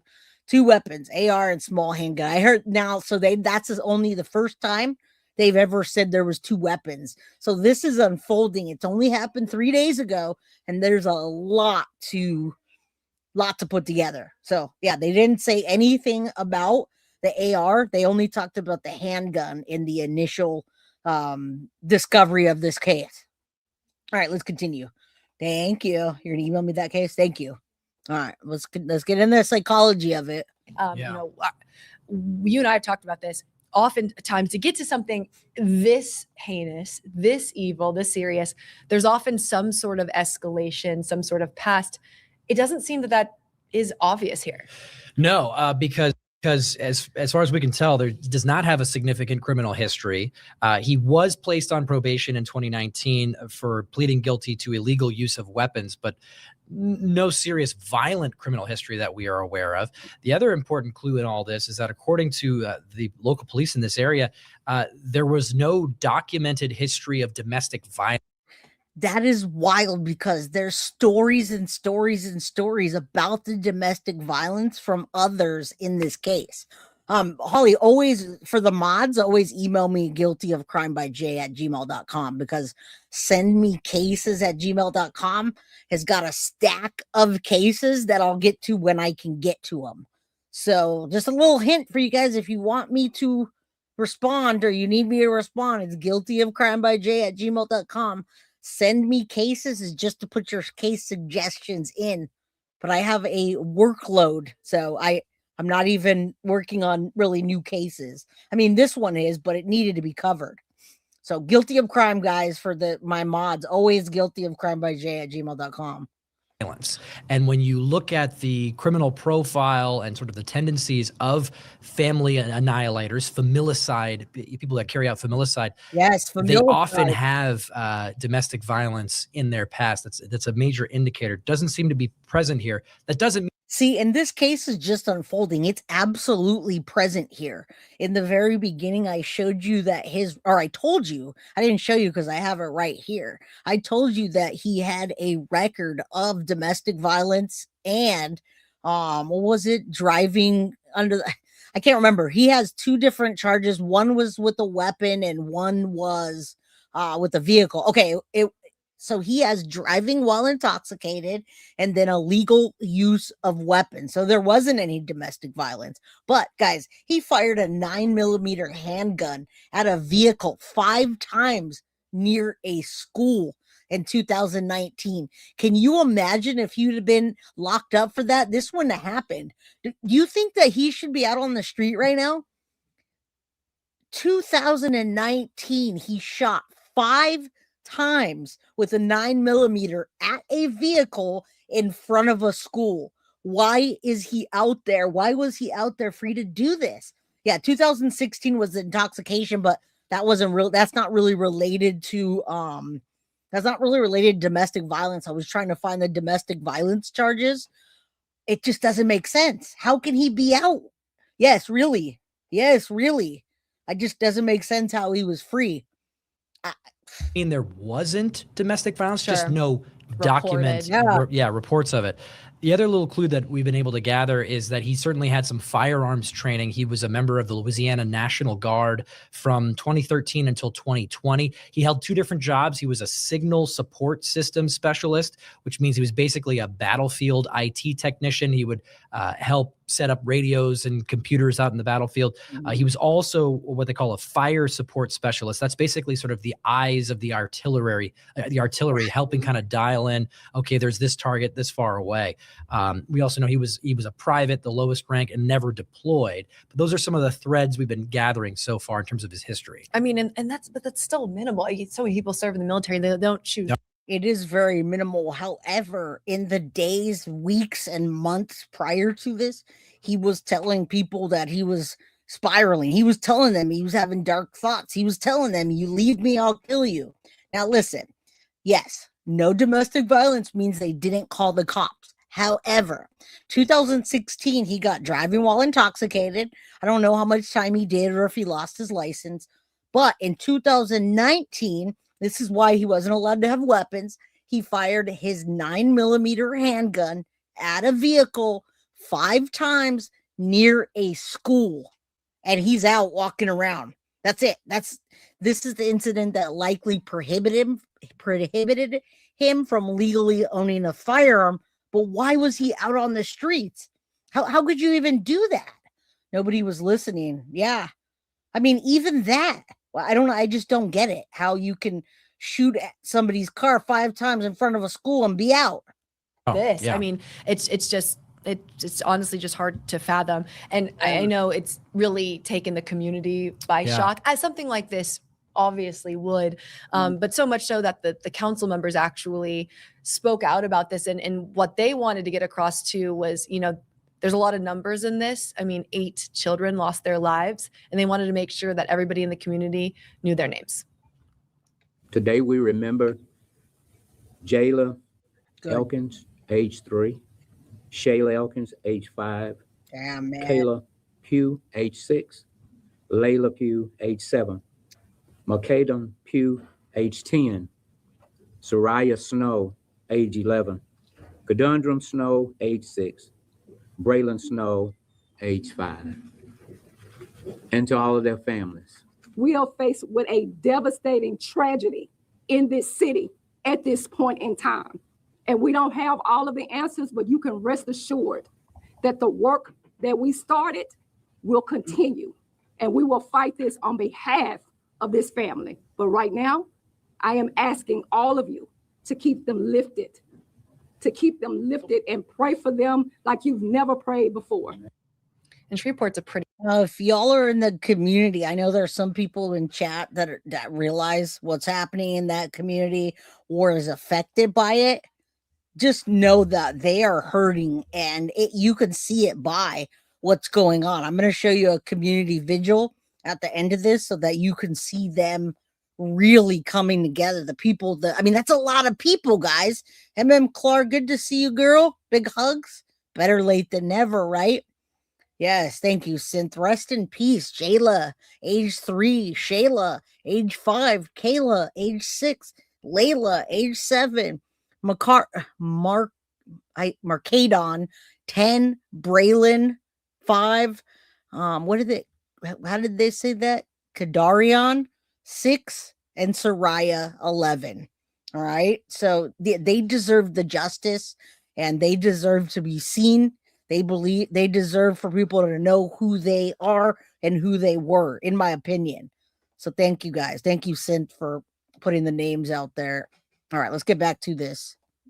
A small community within Louisiana, very tight knit. So, I mean, you can just hear the pain from the council members who are affected by this as well. We touch a little bit on the fact that this is a family annihilator, a family annihilation. And for that, I want to bring in our live expert, our live guest tonight, psychologist John Delatorre. John, thank you so much. I know you've been on the show before, and you're always fantastic in terms of just understanding a little bit more about kind of this criminal mindset that goes through a killer like this.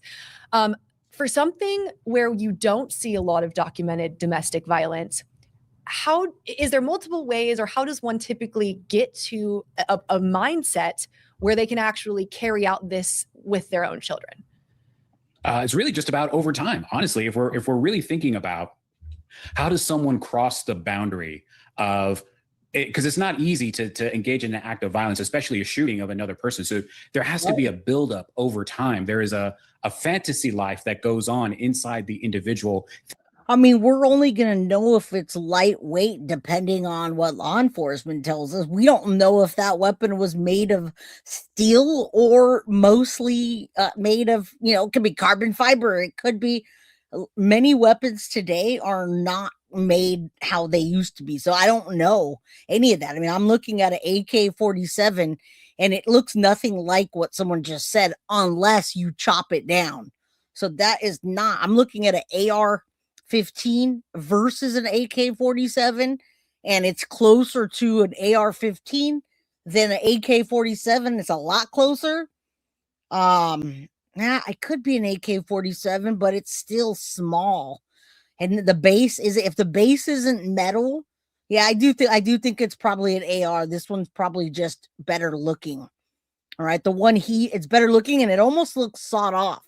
It almost looks like the tip of it isn't as long, but you can probably get them like that in other states. I'm in California. They don't want to give you anything. All right, let me hold on. All right, let me just show you something real quick. I'm going to turn the volume off of this. Hold on. I don't want this on. Let me I just froze.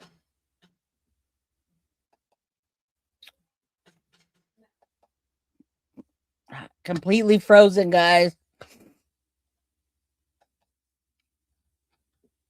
I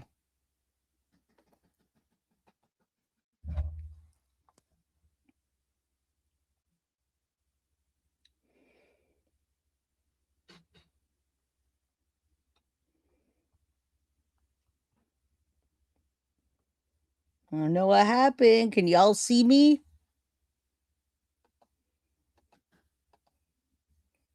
Okay, there it goes.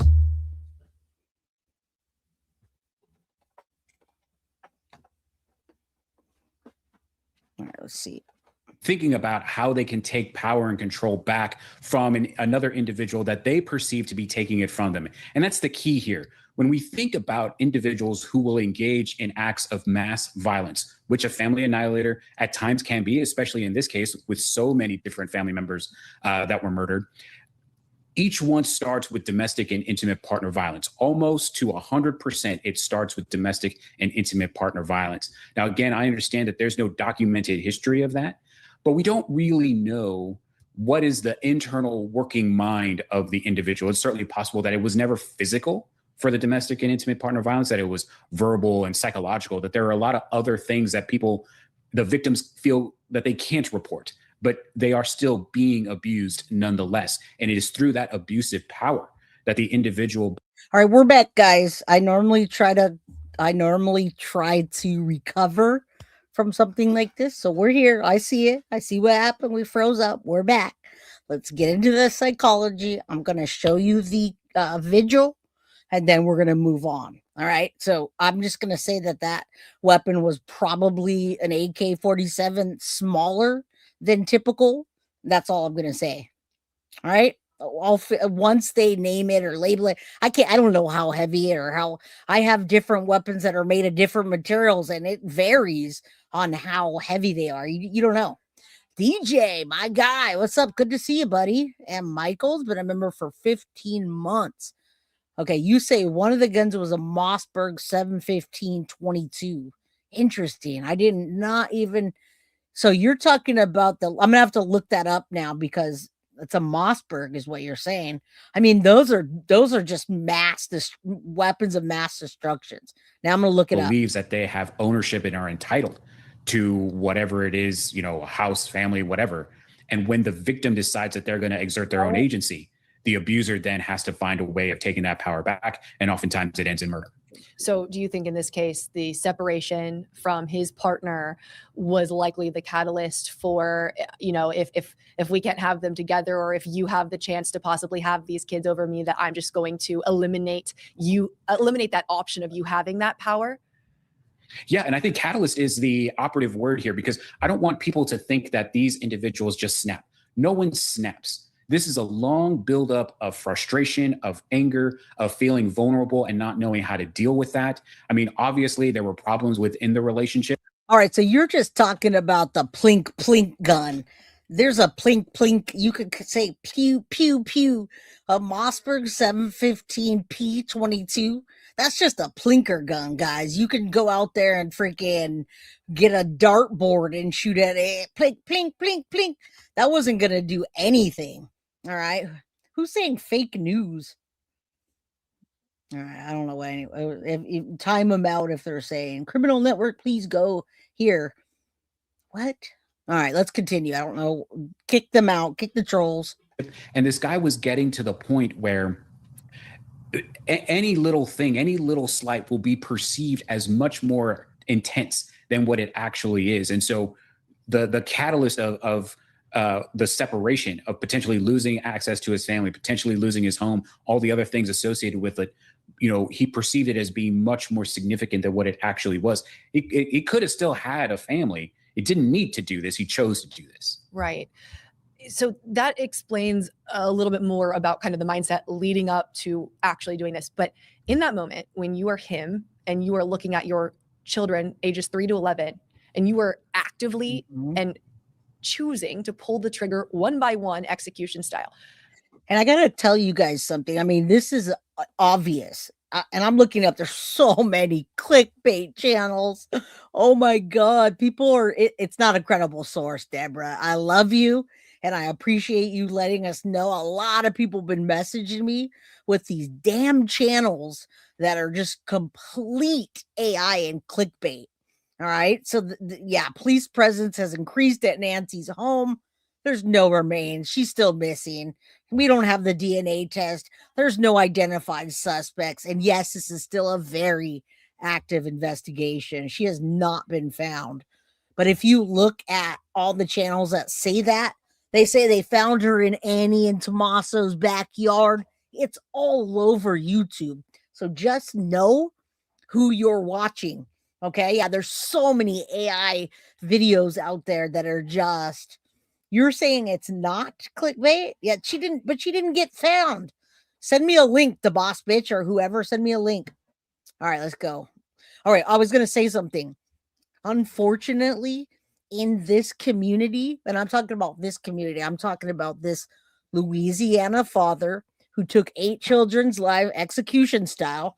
They don't go to the therapist, right? They don't go and talk their problems out. They don't, he was a veteran. He probably had really shitty insurance. It just doesn't happen. That's not how it happens there. You don't hear him saying, oh, I'm having a call with my therapist. I got to go see my psychiatrist. And it's just not, it's not like that in the community. I wish it were. The guy gives me a creeps when the story broke out, right? I mean, look at him. All right, let's continue. What is the mindset of somebody in that moment? Are they seeing red? There's no sane person that I can think that could do that to their kids. So in that moment, what have you found from a psychological standpoint they're seeing or experiencing to be able to actually pull that off?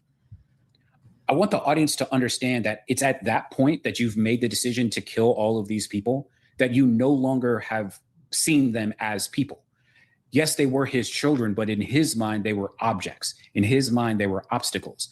In his mind, they were nothing more than just a way to torture someone else, or an avenue with which he was being tortured. Yes, he was probably seeing their faces, and yes, he was probably seeing the shock and fear, everything associated with seeing your father, point a gun at you. All of that is true, but the long buildup of fantasizing about taking power back, of exuding. And guys, he was saying, and I'm glad this guy is talking us through the psychology of it. And at the end of this, I'm just going to go and show you guys on YouTube what the clickbait channels are. Absolutely clickbait channels. 10 out of 11 channels on the Nancy Guthrie case are clickbait. And I don't want anyone to be offended by that. Like, I don't want you to feel offended because somebody clicked on clickbait, but it's just not true. Let me show you something real quick. Now I got it. Now that you guys are over there talking about it, and I'll get right back to it. Has Nancy been found? Now, first I went to AI, nothing. But then you come onto YouTube and look at how many channels say Nancy's been found. Breaking news. Nancy's Guthrie's son-in-law finally breaks his silence. What he admitted. The criminal mind print. Okay. This is AI and it got 91,000 views because it's bullshit. Then here are the actual like news sources, News Nation, ABC. Go back. I'm not going to try to click on that. All the other ones are news stations. Those are typically credible.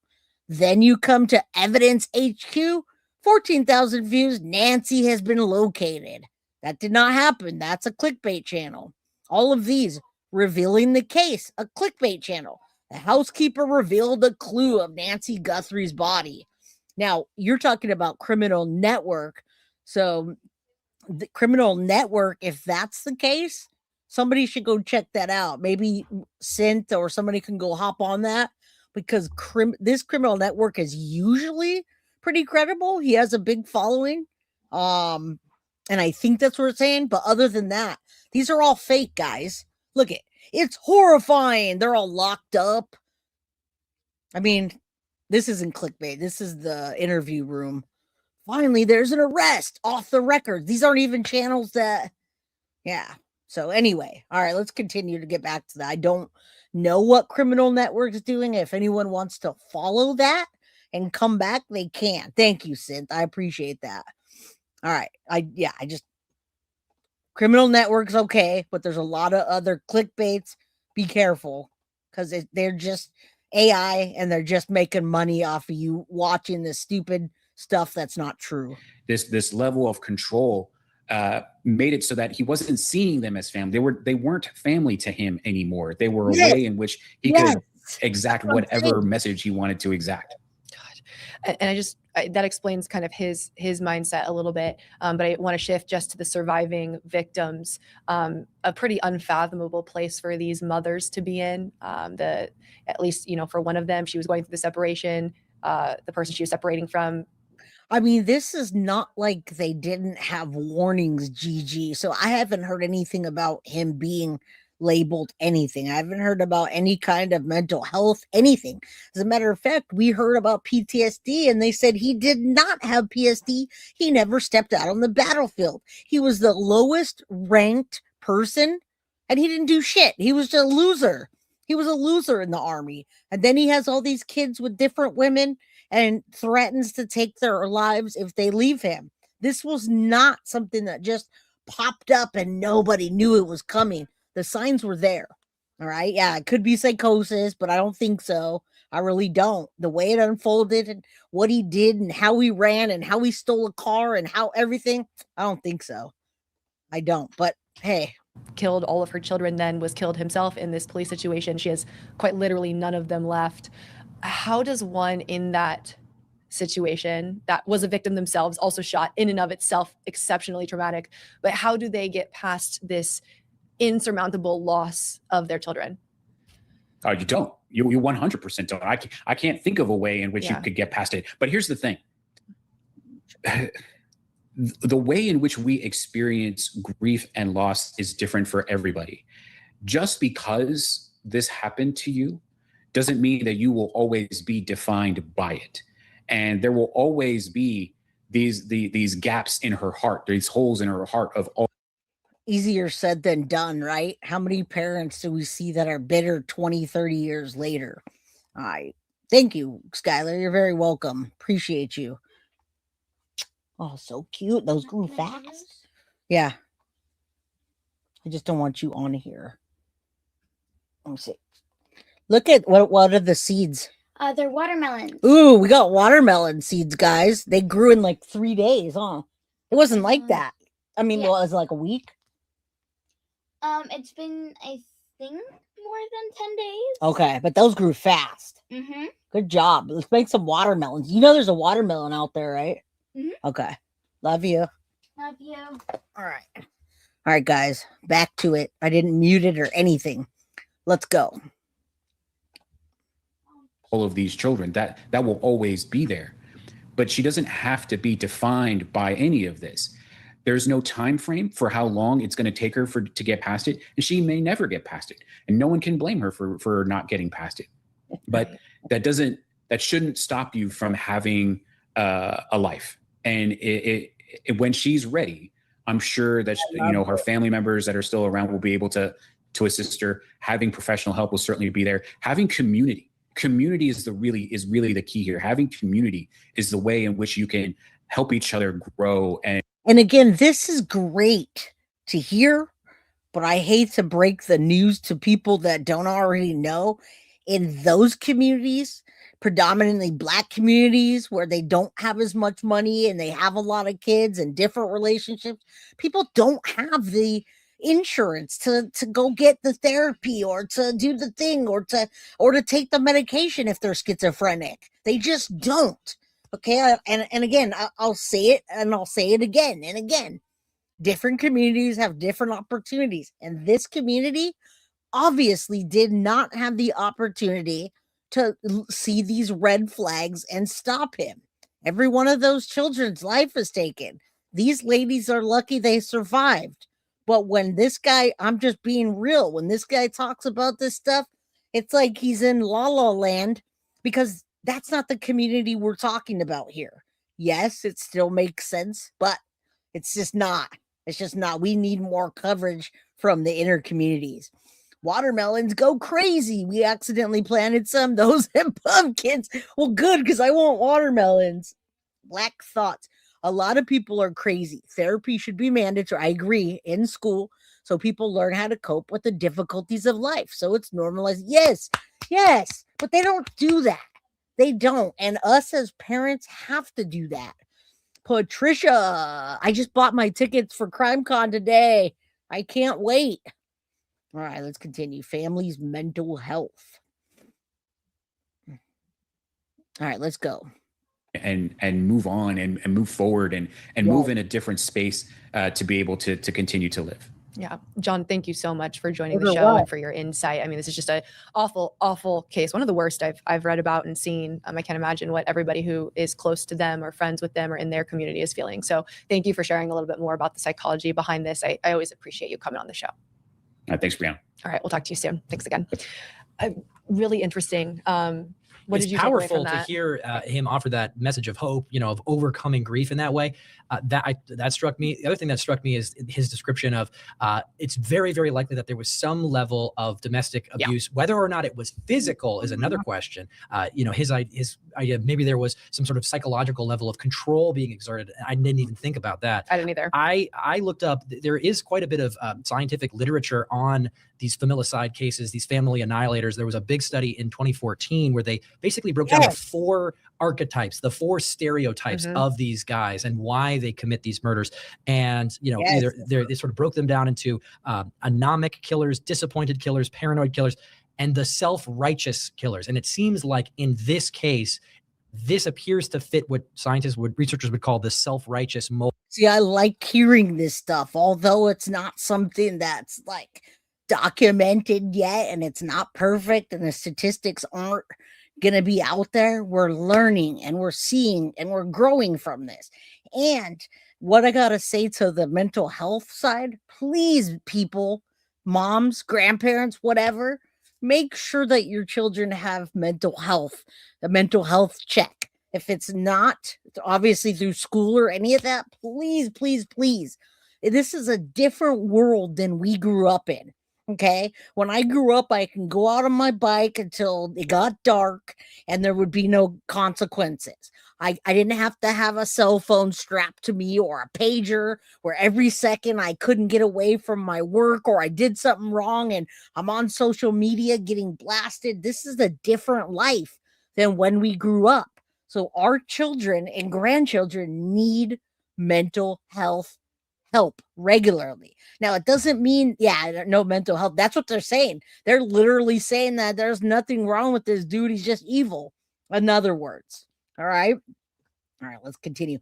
I had a whole segment on this because Tier Talk talked about this, but I'm not gonna go into that. It's really a different scary world these days. I don't know if we were ever meant. I don't know if God ever meant for us to have this much technology. I mean, I just don't know. I'm not saying God, but you know what I'm saying. It's a different world, guys. We've got robots running things, AI doing work, and a lot of people being fired. I am frustrated, mad scientist, and love tomatoes. I also hybridize roses. Well, I wish you were closer. All right. Cuff you says 143. You know. Yeah, hit that like button. Take your meds, y'all. If you need your meds too, by the way, we always say that. Take those meds. All right. There's your pill. All right, let's continue. This is where the killer blames the mother for the breakdown of the family and destroys the family to exact revenge upon her.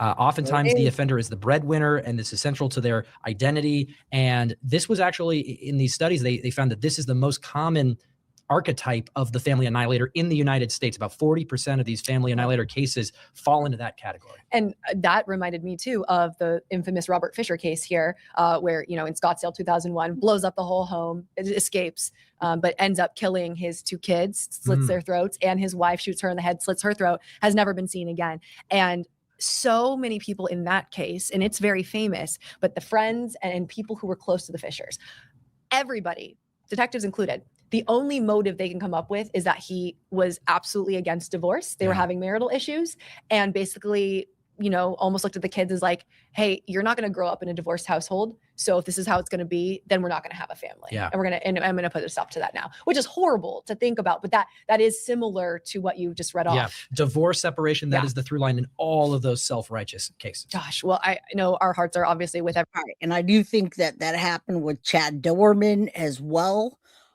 But it's good that they're looking at this now. I mean, a day late and a dollar short, right? They want to renew their focus on domestic violence involving guns.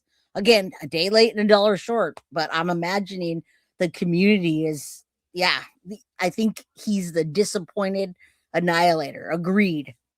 All right, Patricia, give it back. Let's continue. When we'll wrap it up here. I have a bully Chi, and he's so cute and loving. A bully with a Chihuahua mix? That's a crazy mix. All right, this is the last of it. They're renewing it, and I just want you to see what they're trying to do and the community. All right, everybody, I don't blame the community for being uneasy about this. This is horrific. What kind of funeral are they going to have for this? 8 people, guys. I don't even want to imagine that. And gravely wounded 2 adults. He was killed during a confrontation with police after fleeing the scene. William Brangham. See, did you hear that? He was killed after a confrontation from fleeing the scene. So we're getting discrepancies in how the shooter died. All right. That's why I'm going back and forth with it. Either he was shot himself because there was a discrepancy, or they shot him. It's unclear other than what Sin said. As more. Jeff, police said the children ranged in age from 3 to 11 years. All right, we already know all that. I just want to hear what they're going to do. Epidemic of domestic violence. And that is something that should be a top priority of the city's administration, the city council, and law enforcement. For more on this tragedy and the broader issue of gun violence, we are joined again by April Zioli. She's the director of the Michigan Firearm Law Implementation Program at the University of Michigan. April, thank you so much for being here again. Your research studies the intersection of domestic violence and firearms. So given that people might just be taking on board what this tragedy is all about, what was your initial reaction to this? My initial reaction was, unfortunately, that this has happened again. We know. And they're going to go into just a few minutes, and they're going to show some of the weapons. I got to tell you, it's really hard to do mass destruction to that many people with a semi-automatic 9mm or a 22. A 22, guys, if you just want to piss someone off, use your 22. Now, not a 22. There's there's difference in 22s, but the 22 that we're talking about earlier is just like a little plink gun. All right, what? If he's not taking anything, does he have some kind of attachment? What does that mean? From research that there are often opportunities to intervene and to stop this kind of violence from happening. But the opportunities were missed, and we're left with a tragedy. And what does the research show us about the overlap between domestic violence and firearm ownership? It shows that when a violent male intimate partner has access to a gun, the chance that he'll kill the female partner goes up 5 times, is much greater. We also So why did that guy give him a damn weapon? And guys, there's a lot of people in here, a lot of people in my chat that you guys are from other states and you're well versed in guns, right? You know about them. So just keep in mind this. Keep in mind what they're talking about here and the fact that he shouldn't even have had that weapon, just like Chad Dorman, right? And people get weapons to protect themselves, but when they're not properly trained and when their health isn't right, instead of using them as a defense, they use them on their partner, their children, themselves. Okay, I want you to realize that. Thank you. All right, let's continue. They're going to turn. Yeah, but this one really needs to be, and they're not trying to ban them. They're saying domestic violence involving guns. They're trying to help with that.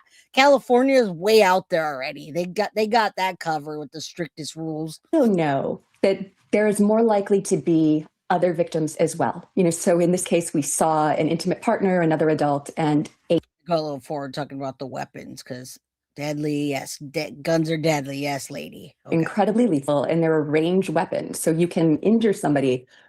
See, that's like she's saying, that's a range weapon that you would plink, or if you were using it for self-defense. Now, keep in mind, if you're going to use a 9mm, anything bigger than a 9mm for self-defense in your home, be careful and make sure you know what you're doing, because that can go right through the wall, into a neighbor, into your children's room, into whatever. All right. Let's continue. Y'all are talking about watermelon seeds or seeds. I'm almost done here. Far away. You can't do that with a knife. You can't do that with a blunt instrument. And that gives firearms more lethality.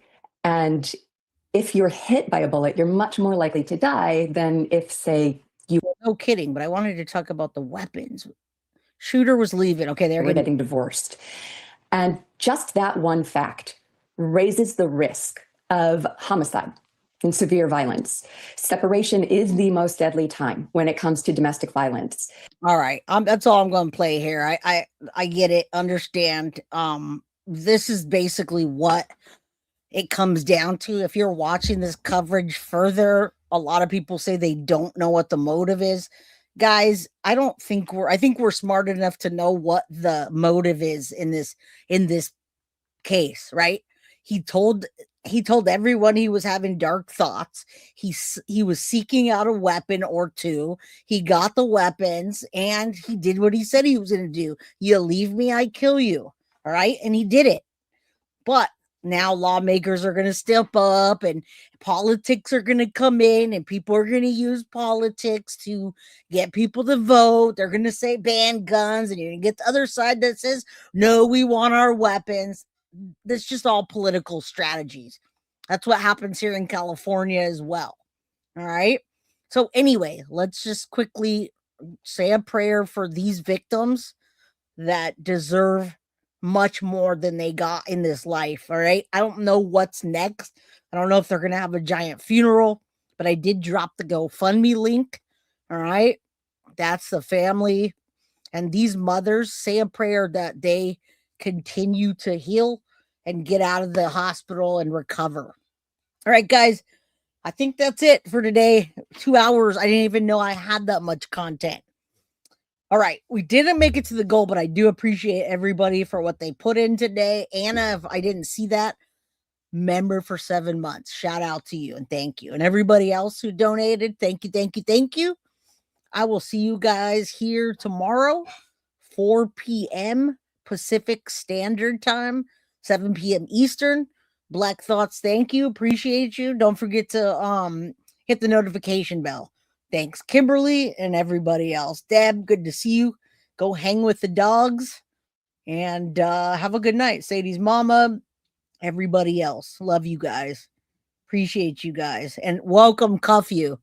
I hope that you enjoyed modding for us today. It was a pretty chill day. And good night, Melissa. I know.